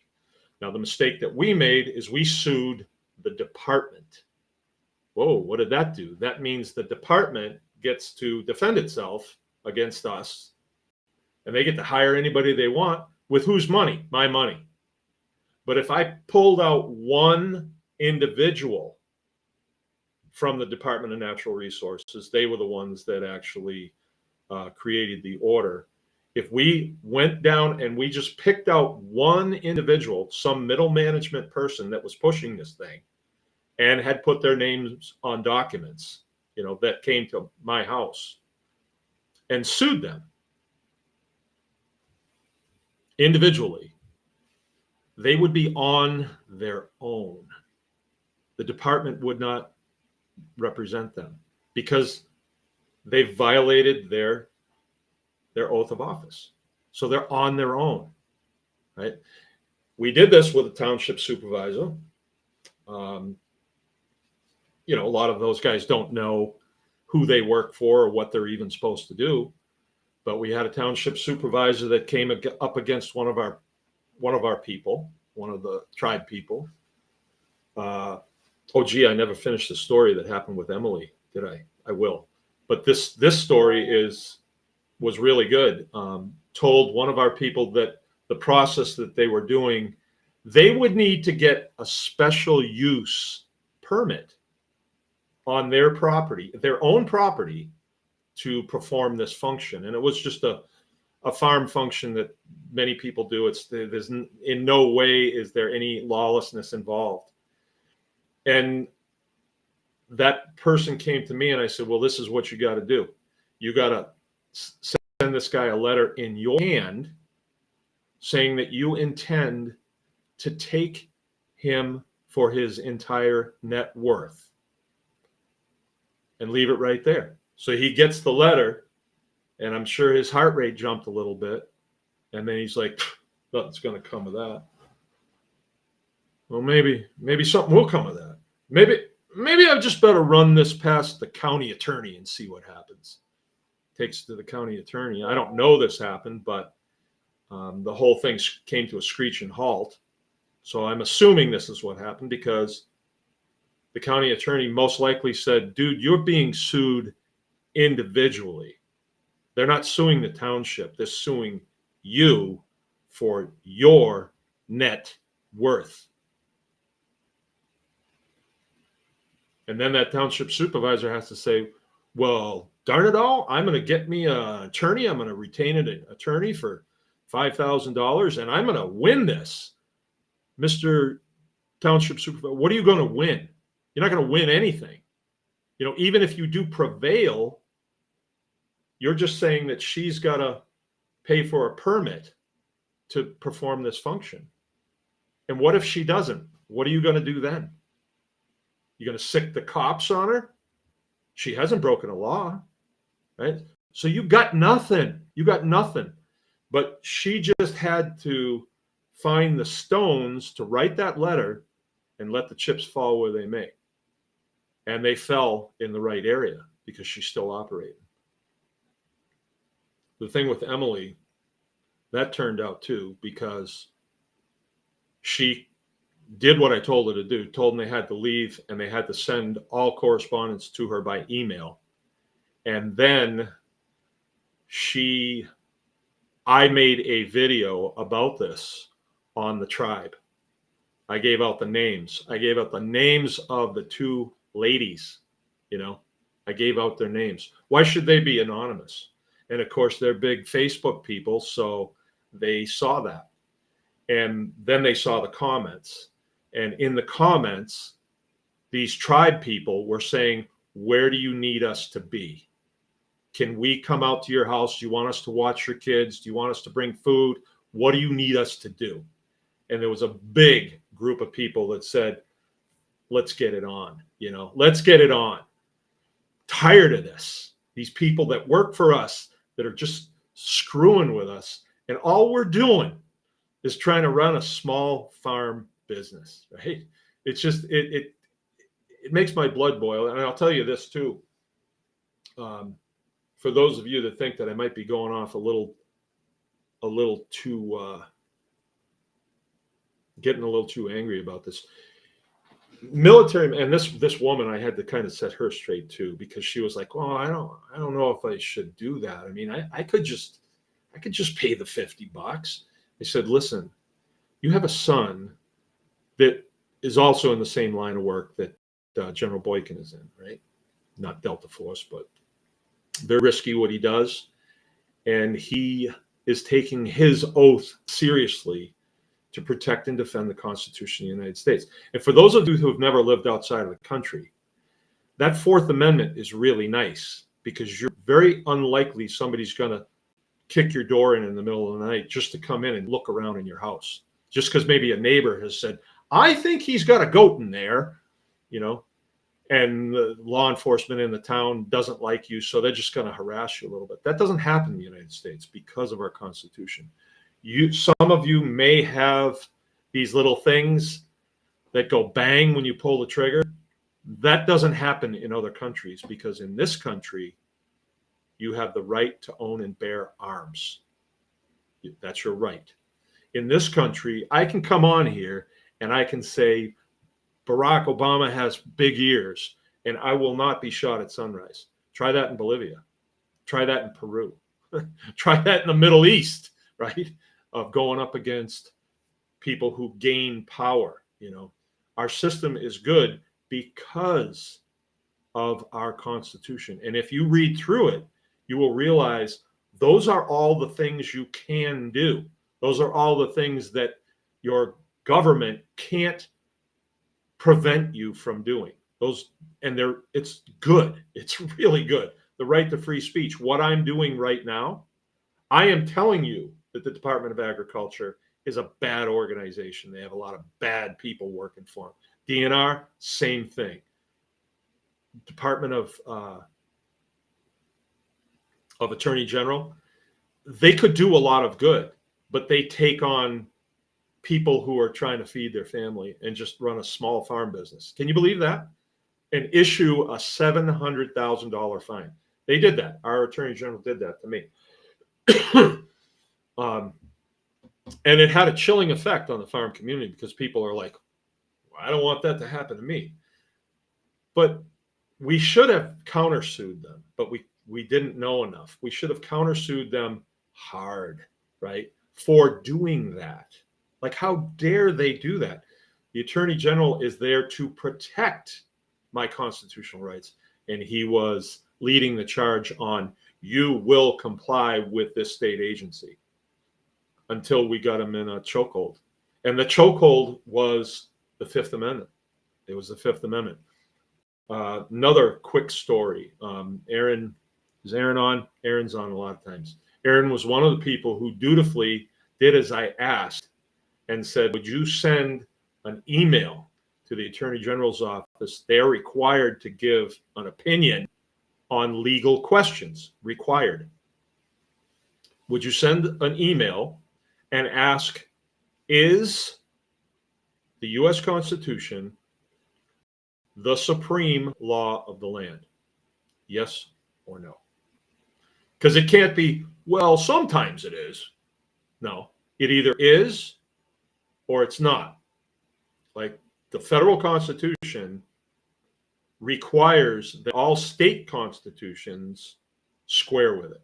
So you can't have a state constitution that says no guns allowed in our state. You can't have that.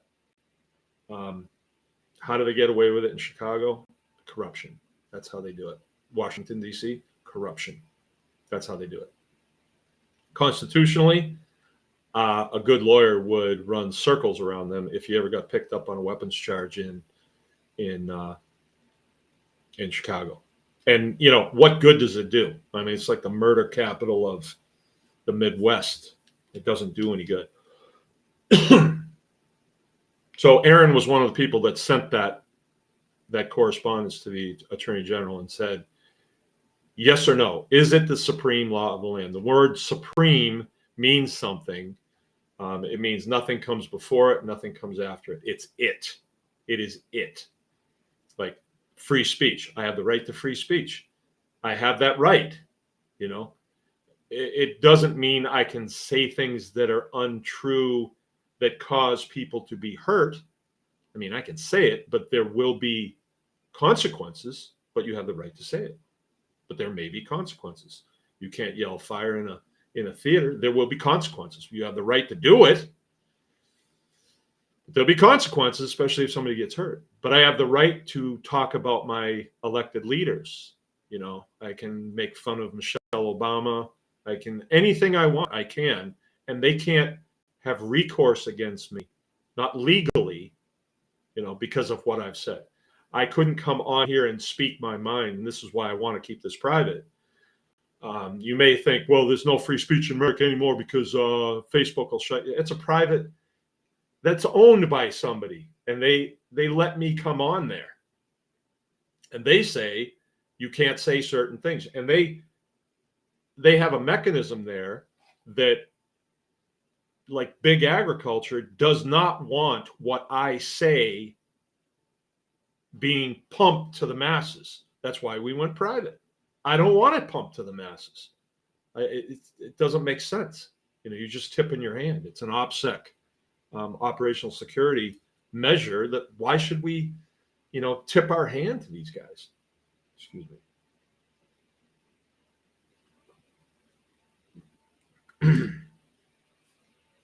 But there you go.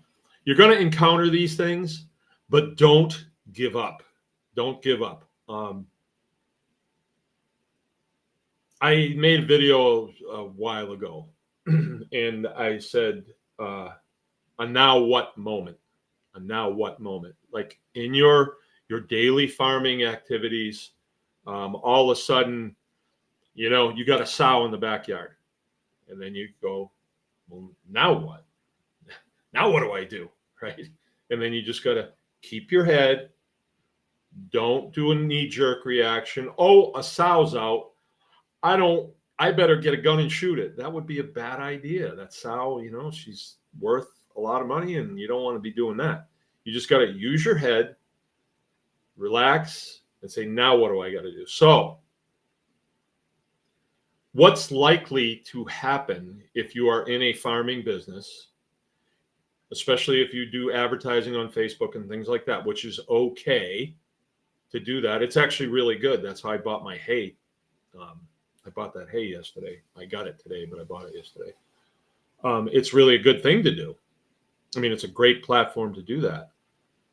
But the enemy will see that. And what are they all about? They're all about selling permission, selling permits. They'll tell you that their shtick is food safety. We're just trying to keep people safe. Yeah, we're trying to keep people safe. But they're trying to sell you permission. And they don't out and out lie, but they don't tell the whole truth. The whole truth. And you got to learn their language. And one of the things that I see them use a lot, like they used in the declaratory ruling, they use a lot of confusing terms, not very straightforward. And then they'll say something like, people who violate this order can be fined up to $10,000 per animal. Can be or will be. There's a difference. There's a difference. So depending on what, if I violate your order, if I call you and say, you know what, I don't care, I'm violating your order, are they going to come and fine you? And do they have the authority to fine you if you don't have an agreement with them? Like, isn't that punishment for violating a term of an agreement? Like, you have a term of an agreement, you have an agreement with a credit card company. And if you don't pay by if you overdraw by or don't pay it by a certain date, they fine you a certain percentage to punish you for not doing what you said you would do. It's dumb. Credit cards are really dumb, but unless you do what we do, I use them, but pay it off. Like, I never accrue any penalties or even interest. I don't pay any interest even. So if you don't have an agreement with them, then how can they even fine you? But they can throw a number out there, make you go, I don't want to get in trouble. But here's what I'm trying to tell you. You're going to have problems in your farming operation. Zumwalt here. Where you been? Get in here, Zumwalt. I love that name. You're going to have these things happen. You're going to have problems in your farming operation.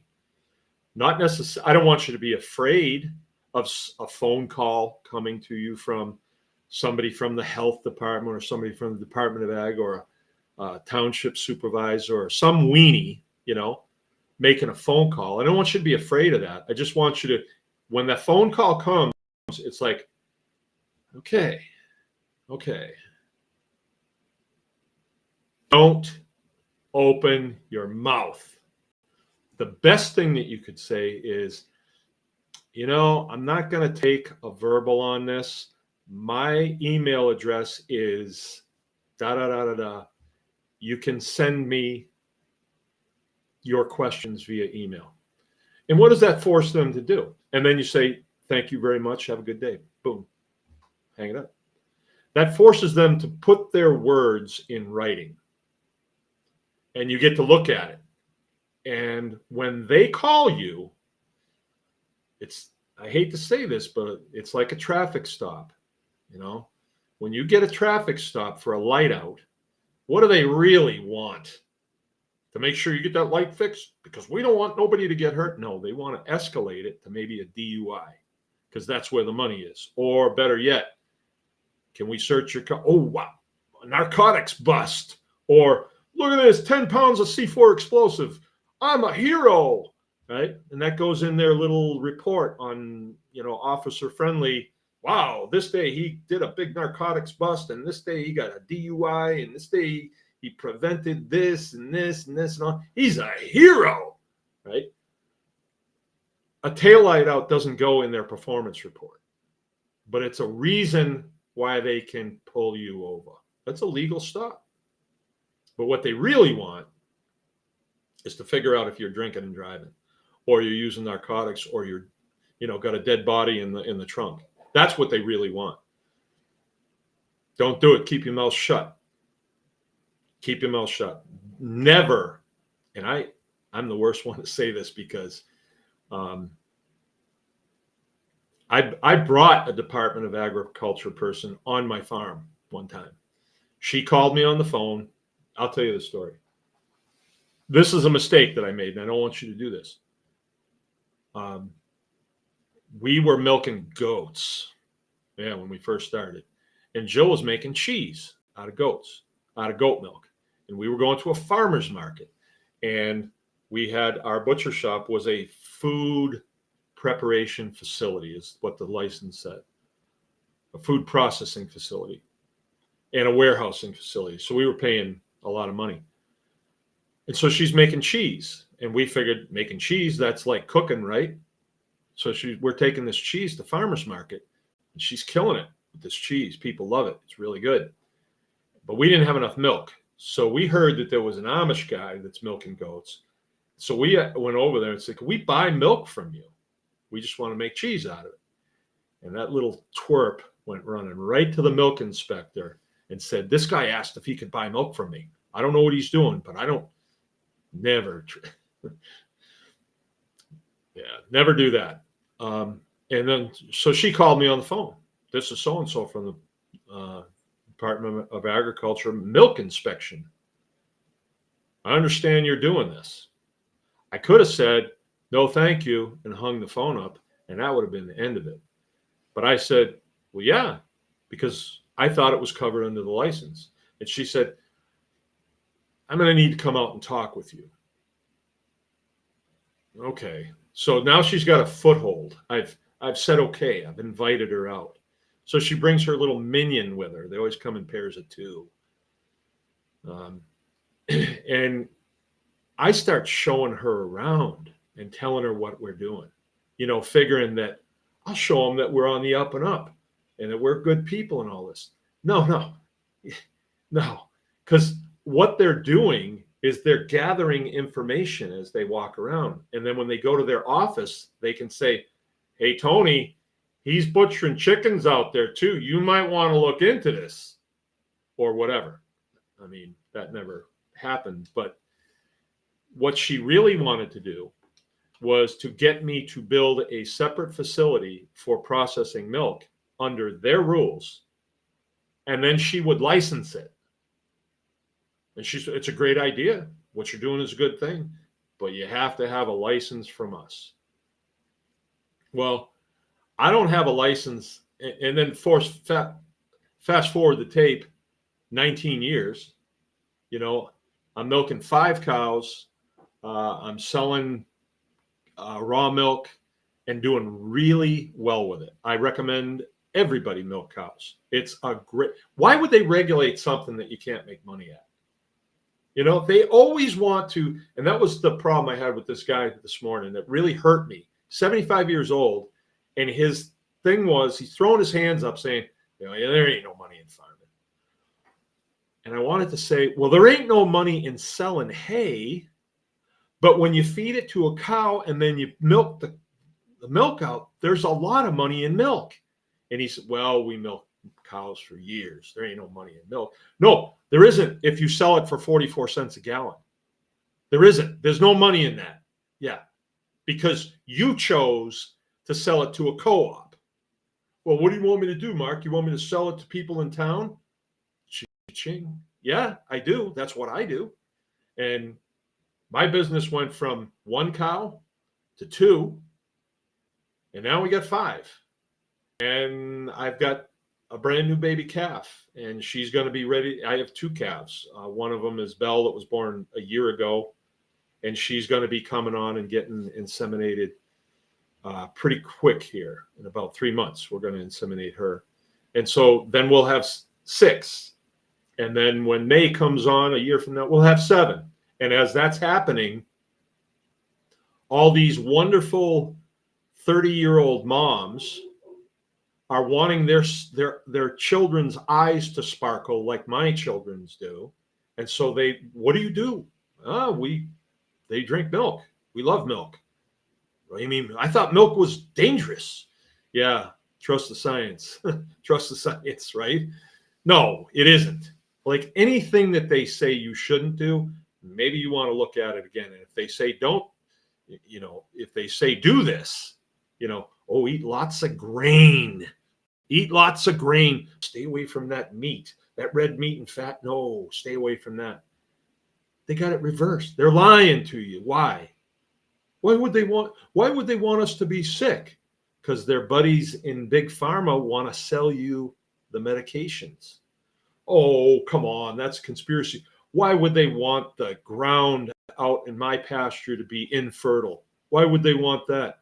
So they can sell you fertilizer. That's why. You mean grazing cows will make my ground fertile? Yeah. Great Plains, remember that? And we talk about these things all the time in small farms because we make these discoveries, and it's exciting with our geek friends, at Copperhead, that we share these farming techniques. But why isn't the Department of Agriculture sharing these techniques? Why are they telling you, you're going to want to buy fertilizer? Get that fertilizer out there. Kill your worms and all your nematodes. Yeah, and then you can buy more fertilizer next year. And what do they do for that? What do they get out of that? They get a pat on the back. What do they get at the university? What do they get tenured for that? Yeah, they do. Oh, how could that be? People aren't evil like that. Have you been asleep since 2020? Have you not figured out that these people will do anything to make a buck? They will anything to make a buck. So if you think there's not a boogeyman out there, I've got some property to sell you. Anyway, that's my spiel, and I'm sticking to it. I've gone way over. Oh, yeah, way over. I'm going to be in trouble. I want to read your comments because you all have come and made comments, and I really appreciate that. I really need all of yous to go over to Tribe Plus and become part of this experience. The direction that we're going is, I really think that there are going to need to be examples for people to look at. And that's what I am doing. I am building an example here. Milking 5 cows. I'm grazing about 15 beef cattle, but I've got some land. You don't necessarily have to do that. And we want to share this information. We want to. I am not worried about my neighbor starting to sell raw milk, because the town that I sell raw milk into, there's 10,000 people in that town. And I skip over the town that I live in just cause. Just cause. I don't know if that's the smartest thing to do. But raw milk is a consumable. Same with hamburger, same with eggs, same with sausage, same with pastured poultry. It's consumable, so you can sell it over and over and over. And if you haven't noticed, we've got a very sick public. Why is that, you may ask? Well, I don't know. Maybe it's the food. It's the food they eat. It makes them sick, right? And what do they do when they get sick? Find good food? No. Let's turn to the pharmaceutical. I heard this thing the other day. I've been really getting into old Tucker Carlson. He's doing some pretty good interviews. And he interviewed a guy, this is just a few days ago. You can find it on Rumble, right? You will never find it on YouTube unless somebody reposts it. But He's interviewing this guy. This is really good. So I'll pass this on right now. I think I can find it right away. Right there. Look at this is it's right there. It came up instantly. He's interviewing this guy on this new pharmaceutical called Zempic. Have a little problem with your weight, do you? Well, take Zempic. Your weight, you being overweight, that's not your fault. Here, take this Zempic. It's only $2,000 per injection, but your insurance will cover it. And you know what? You'll be instantly skinny. In 6 months, you will shed so much weight. All it does is paralyze your stomach. Be fine. But listen to this. Like, that's ridiculous. I know people will do it. Nobody that I want to share a bus ride with. But the other information that's in there is going to blow you away. I could not believe when I heard the percentages of men 40 years old that are taking 7 or more prescriptions in this country. I couldn't believe it. I could not believe it. And like, it really rocked me because when I got out of the military and I wasn't being scheduled to go in to have this done, this done, this done. I mean, they make you go in and get physicals and stuff. It just winds up on your board. You got to go do it. And if you miss it, God help you. But since I got out of the military, the only time I went to the doctor is when I broke my leg. And even if I was going to do that again, I probably wouldn't, unless it was a compound fracture, and then I would. But it was just a way for them to, soak my insurance, basically. And they put a cast on. I could have done that. They did give me some pain pills, and that probably wasn't a good idea. Okay, Inga's with us, saying hi to Tribe. Brian Jacobs with us. Right on. The Copperhead Farm. Just watch both your latest videos on their good stuff. Thanks a lot. I appreciate that coming from you. Like I said to you guys, I'm trying to make it so you're with me during the day. And then the first thing I run into that, hey, this is how this process works. I'm going to show it, whether it's a big thing or a little thing. I mean, what's the best lid to put on your jars if you're selling milk? What's the best way to treat the floor? And it maybe not the best way, because I haven't tried out every way. I just tried out the ones that I've tried, and then I settled, this is how I'm going to do this. And then I see the benefits in it, and so I share those.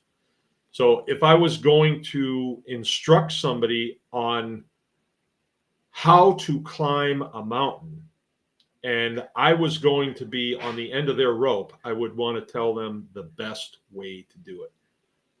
So that's kind of what this is. Okay, Inga is saying contract. Yeah, contract. Yeah. The Ghost. I'll inspect anybody's facility for half the price, guaranteed. I'll even give them my certification. I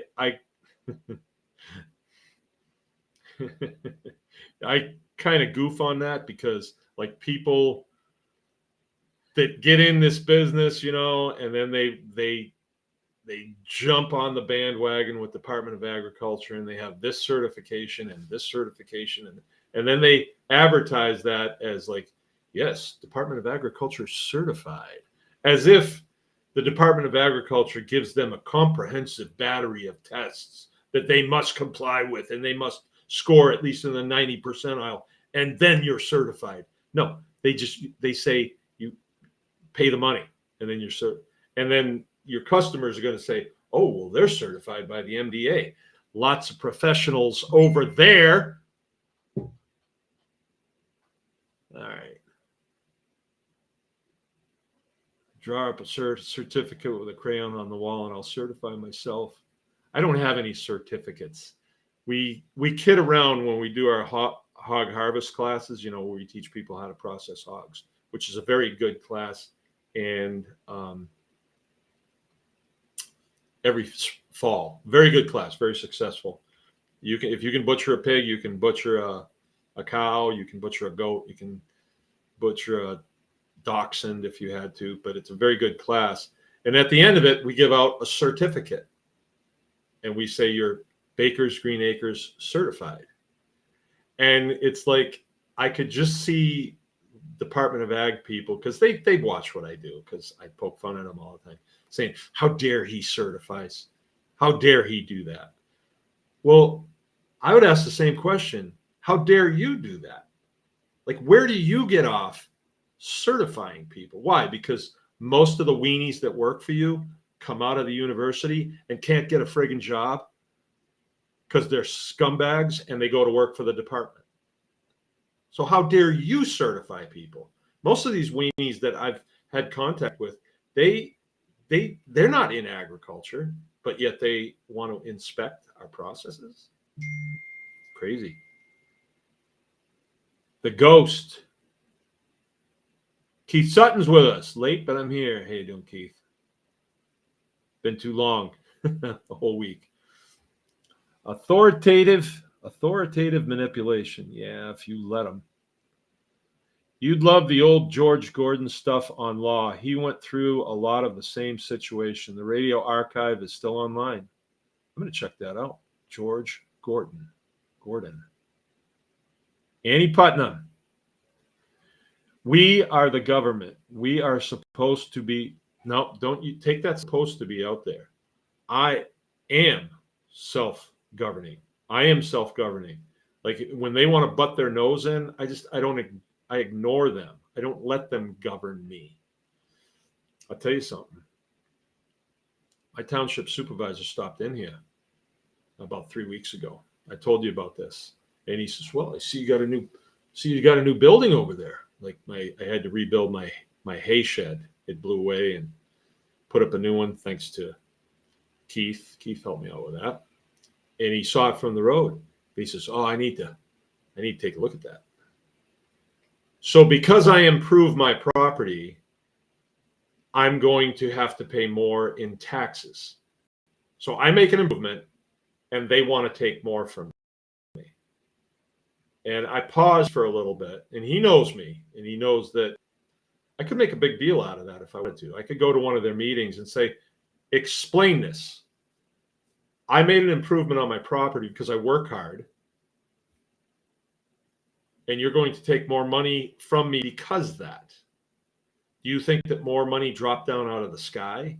And so you should get a cut of it? You know, and they wouldn't know what to say at that. I decided against it just because I got to be careful. I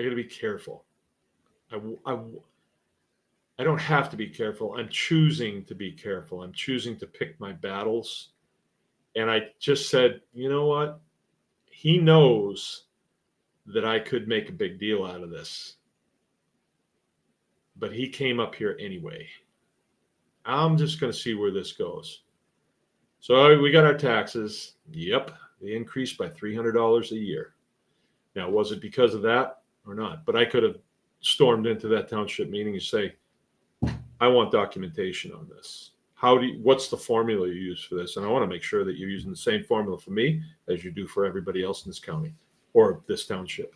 You know, I could have made them produce a lot of stuff and they're just town people, and I could have really made them grease their undies. But I said, you know, I'm not going to do that. They took a big risk doing that. Let me see where this goes. He stopped in here yesterday and I said, you here to take more money from me? And he's, no. I'm here to actually give you money. I said, is that right? And he says, this guy's 82 years old. Nice guy, too. And they've never given me a hassle, ever. He's even come here when we have events, when Sheriff Mack spoke here and several other things, he's come. And he says, well, I got a big pig over at my house. And it's a sow, and I want to have it butchered. I just wondered if you'd like to do that. And I said, yeah, I'll do that for you. I'll do it for you. And he's, oh, great, thanks. And he was just relieved. And so I will do that for him. But he also told me that he's not going to be a township supervisor anymore. He's going to give it up. And he says, you know what, you ought to look into that. So I thought, it's a way to get in there and find out all the little tricks that they use and then report to the public, this is what they're trying to do to you. Because there's this association of townships, and they've been infiltrated by the communists. I'm sure of it. The things that they think that they can do on private property. And so I may do that just so I can find those things out. But anyway,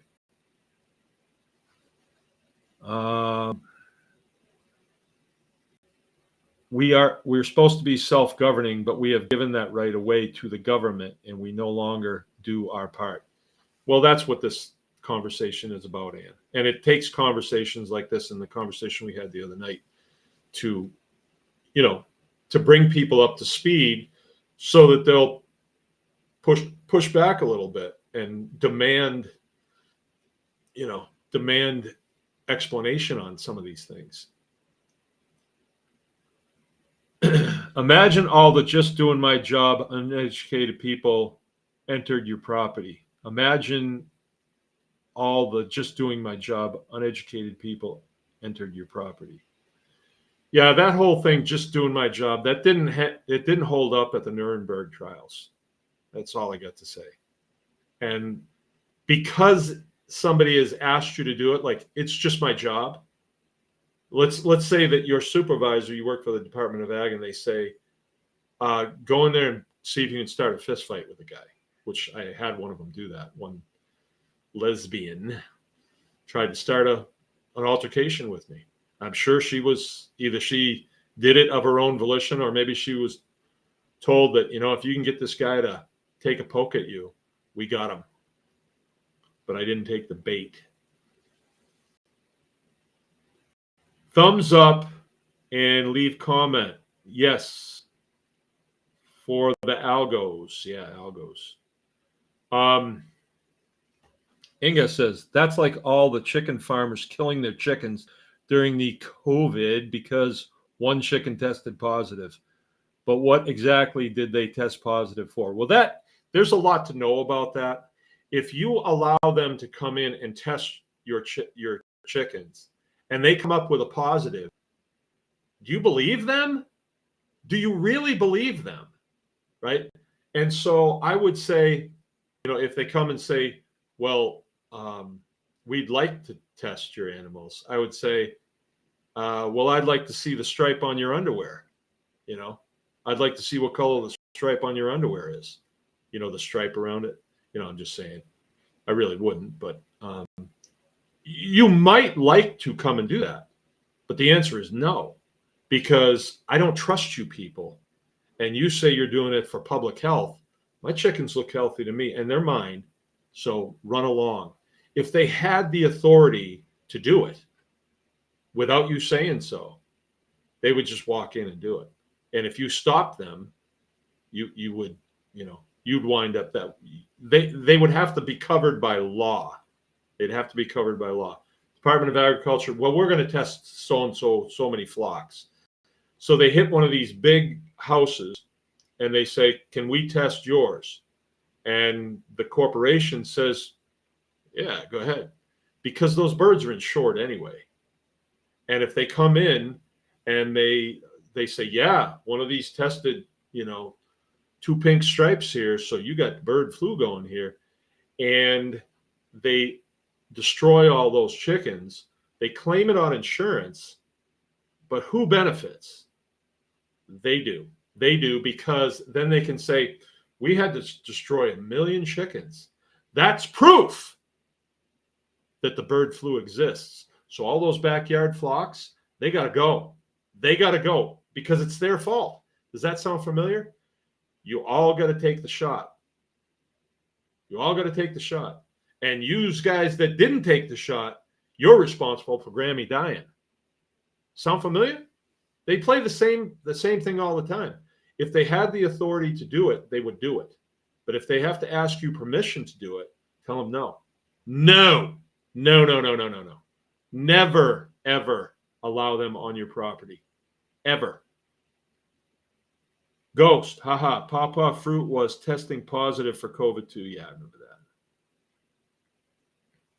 that. I posted a meme the other day. COVID tests that always come out positive, so you can, take a picture of it and send it into your work. Hey, positive again. Ha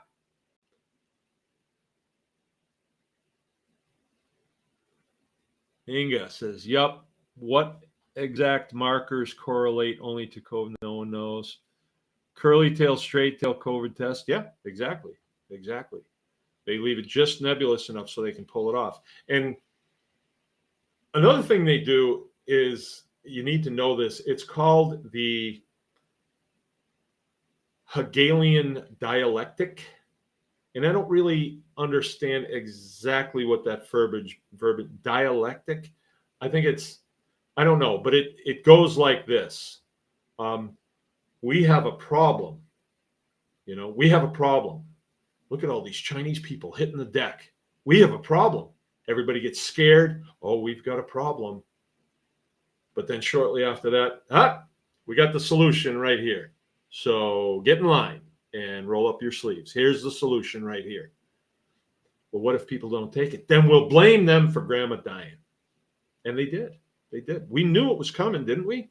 Those of you that were with us at the time, we knew that was coming. License. And Putnam. Well, they cannot test for something that doesn't exist. They cannot. So they had to make up markers for a test. Germ theory versus terrain theory. Right on. The scientific community used to be able to say, oh, we've got a problem. And people were like, okay, we got to deal with this. They had credibility. Do they now? No, but that's not my fault. And I'm not throwing stones at them. They destroyed their own credibility. And I have it from a very good source that they will be charged. There's such a thing as informed consent. That's a big deal in the medical world. Informed consent. Before somebody can consent to something, you have to inform them. So when you get a vaccine in the mail at the doctor's office, you're the doc, and there's no instructions in it. How can you inform the people in order for them to give you consent? They were not informed before they gave you consent. Oh, doc, is this okay? I don't know. There's no instructions in it. I don't even know if it works with the the 7 medications that you're on. I don't know if it'll work with that, because there's no documentation in this box that the bottle of vaccine comes in. I don't know, but they shot it in people anyway. Those are MDs that did that. They're going to be held accountable, I think.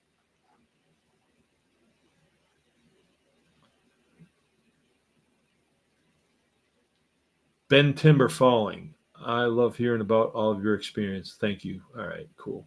Annie Putnam. They could have phlegm for the marker, which everybody has. Compliance is slavery. Yeah, and why would you comply? Don't you want to find out if they says, you're going to have to comply with this? Don't you get this little feeling like, let's see what happens if I don't?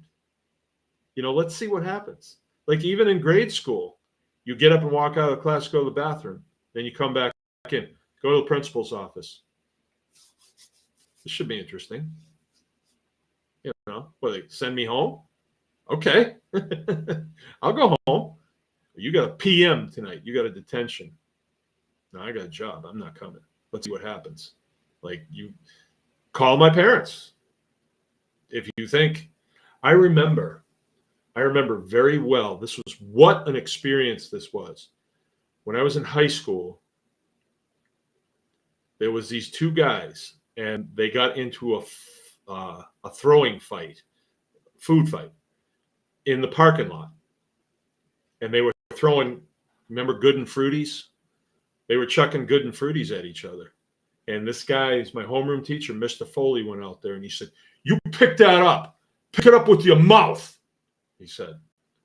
And the kid looked at him and he goes, "Pick it up with your mouth." And the kid says, "Well, I'll pick it up, but I'm not putting this dirty thing in my mouth." And Mr. Foley just went, "Yeah, well," he was way out of line. If the kid had done it, and, I went to a Catholic high school, and a lot of craziness went on in Catholic high school because those guys were just nuts. They were Irish and they drank. Copperhead. Free men don't ask permission. Right on. Yeah. Don't let anyone bring you to your knee. No. Fight standing up. You either die trying your way or the other way. Right on. I mean, you're not going to die anyway because they don't carry pistols, and they're not Nazis. Not really. Ben Timber says, "I'm working on starting a small farm with some of my friends. Baby steps right now. Big vision for it." Right on. That's where it starts. Just an idea. Give Mark thumbs up, says Keith. Yeah. Police are policy enforcers, not peacekeepers. Codes enforcement and statutes are not laws. I agree with you. Cops are just another cartel. Who do you think goes around enforcing these ordinances and policies? They're not working for us. They're working for the system. If you comply with a policy, it's kind of on you. I mean, anybody can come up to you and say, "Hey, this is a policy and we'd like you to do it." I mean,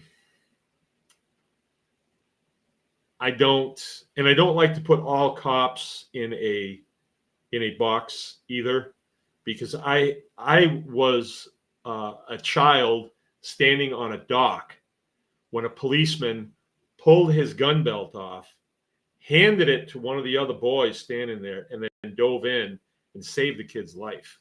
So that's the caliber of person that we want as peace officers. Unfortunately, we're not. It doesn't seem like we're getting that right now, and they're kind of out of their lane a lot of the times. But I'm not anti-police. I ran for sheriff in this county. Who knows? I might have to do it again. And those men would be working for me. Of course, I'd line them out, and they'd be standing tall in front of my desk if I ever got wind they used a foul word or a bad attitude with one of my citizens. But I hope I don't have to do that. And the motor vehicle code was never passed by the legislature, and so therefore is not law. Yeah, it's code. It would be called motor vehicle law. But you're operating with a license, a permit in your pocket, and you've already said that you will comply with the motor vehicle code. You've said you would. It's like if you're a commercial builder, let's say, and you're a licensed builder through the county, you have a builder's license. You have agreed by taking that license to go by all the codes. But me as a homeowner, I didn't agree to that. That doesn't mean they can waltz in here and inspect my wiring. They can't. I can do what I want. I'm the homeowner. Not all laws are good either. That's true. That's a sweeping assumption. Freedom comes from, yeah. Did I say all laws are good? I didn't say all laws are good. But I think if you look down through them, they cannot, a law in the United States, a law cannot be repugnant to the Constitution. It cannot be like 180 degrees out. It has to square with the Constitution. So let's say there's a law says that you have to have a concealed carry permit to carry a gun under your coat. There isn't. There isn't, because the Constitution says the rights of the citizens to own and bear arms shall not be infringed. That would be an infringement, wouldn't it? Now, a lot of you are going to go out and get concealed carry permits because you think you need to. But if I don't carry guns because I don't go places where I need guns. But if I did, the last thing I would be worried about is getting patted down. And if I did, I would go to trial because the Second Amendment is really clear. And I know of cases where that has happened. Usually what happens when you get patted down and you have a weapon, you don't have a concealed carry, is the prosecutor wants to plea bargain with you so they can get something on you. And they'll lie to you saying, we can take your birthday away. But if you just let us have the gun and plead to a weapons charge, we'll let you go, and that's it. But then you don't get to have a gun after that. You can't buy one. And unfortunately, they are not enforcing law, they're enforcing policy, which is code status and ordinances. Well, not on me, Ann, because I won't allow it, and you shouldn't allow it either. Like, if you have a law enforcement officer that tries to push a code, you are duty bound to say, no. Well, you better. Well, I'm not gonna. So do what you got to do. If you think you're going to arrest me because I won't comply with your policy, like the stop and produce ID, they can't, unless they suspect you or you are in the process of committing a crime or it's a legitimate traffic stop, you don't have to provide any ID. They can't just stop you and ask for ID. You got to say no. And then they have to poop or get off the pot. They got to either put you under arrest or not. There's a lot to know about that. In reality, with traffic stops, when those lights go on behind you, you are in custody. And once you are in custody, you do not provide any additional information. You don't speak. You don't provide any paperwork. You're in custody. You have the right to remain silent. So when they read you your rights, let's say you get picked up for something, they read your rights, you have the right to remain silent. Well, that's the First Amendment, They're just informing you that you have the right to remain silent. It's Miranda rights. But you had them before they informed you. You have the right to remain silent. You have the right to not provide any additional documentation that could be used against you in a court of law. So you're in custody as soon as those lights go on. Officer walks up to you. I'm not saying press this because you're going to, a barrel of monkeys are going to come unleashed, but you could and say, I'm not going to provide you with any additional information and I'm going to remain silent. Boop. Done. And then it's like, your move, officer friendly, your move. Are you going to cuff me and stuff me?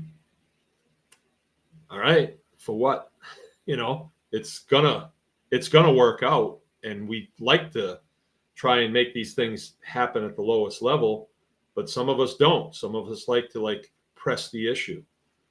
And there are people that travel this country professionally and corner cops and sue counties for big money. All right. Anyway, freedom is God-given right, not a right granted by human being or a piece of paper.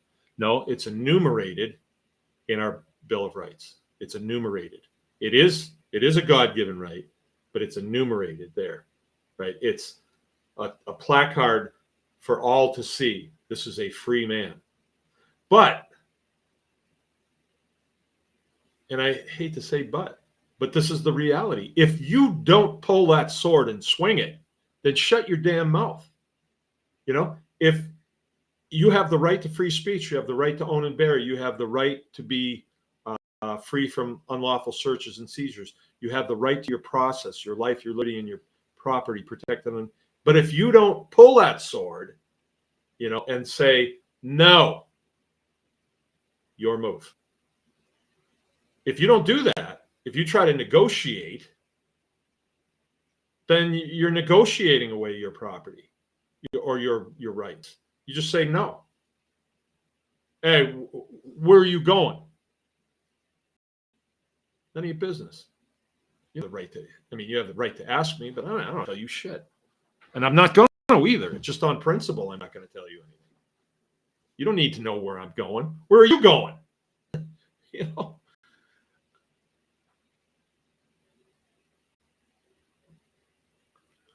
So, as a person traveling to visit my daughter, I am doing zero business. Also, note your license is in all caps, but I'm not a corporation.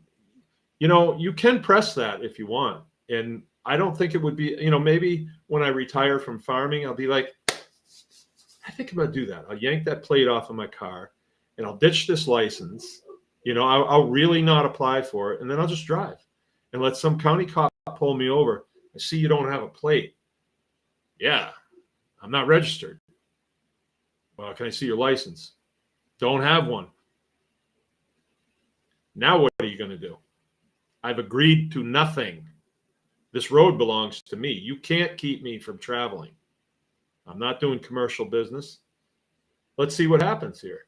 It's just because like worst case scenario, I spend an afternoon in jail or a night in jail and I got to make a court appearance. And even then with the judge, I'll be like, no, I don't want a license. Well, you can't drive. Well, I'm gonna.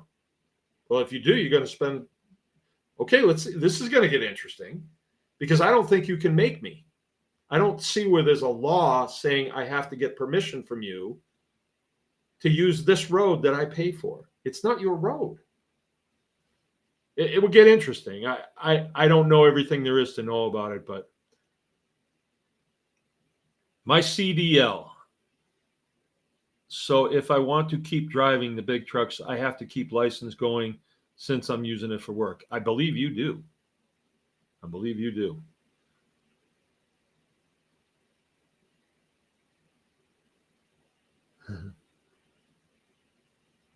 What happened to the farming videos? They're all on Tribe Plus now. And this will be on Tribe Plus. So you have to join Tribe Plus. We're getting serious.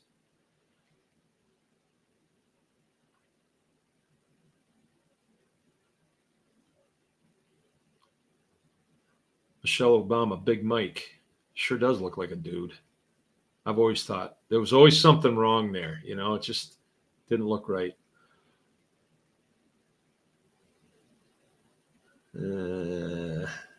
AWOL. Andy's been AWOL. Ghost says, I would have never guessed that Amish guy wouldn't rat you out to the government. Oh, yeah? You don't know the Amish very well.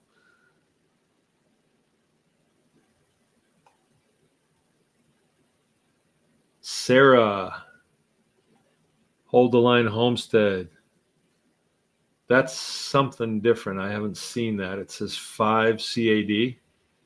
Canadian. Is that a super chat? If it is, thank you very much. I haven't had a super chat in forever. Oh, yeah. Tucker interviewed Putin. That is going to be a problem. Some people are going to lose their minds over that. Okay. Yeah. All right, cool. Went way over. Had a good time. Wow, two and a half hours. I'm going to really be hearing it. But appreciate everybody coming by. Again, go to bakersgreenacres.com. Please sign up into the Tribe Plus. It is going to cost you a few bucks, but it all goes into the operation. And this is an open-ended thing. We're going all the way with this, all the way. And I can put those dollars to good uses. So appreciate it. And there's a lot of good perks to it. A lot of perks to being in Tribe Plus. You're investing in something that you're going to get something back out of. So when I make the farming videos, I'm passing information, and it's good information because I actually do this. You can come to the consulting call every other Wednesday night at 8:00. It's a Zoom call. If you're Tribe Plus, you get a notification on your phone, and you can come in a Zoom call. You can ask me any question you want. If you have me come to your place for consulting, it's expensive. It's really expensive.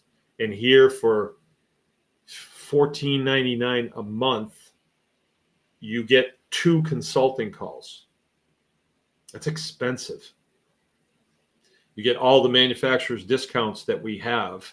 And the bigger our footprint gets, the more of those guys are going to want to advertise with us. And we got to get serious. We just got to get serious about this. Okay, and I got to get going. Got to have something to eat and get to bed. All right. Good night. Remember, anyone can farm. See ya.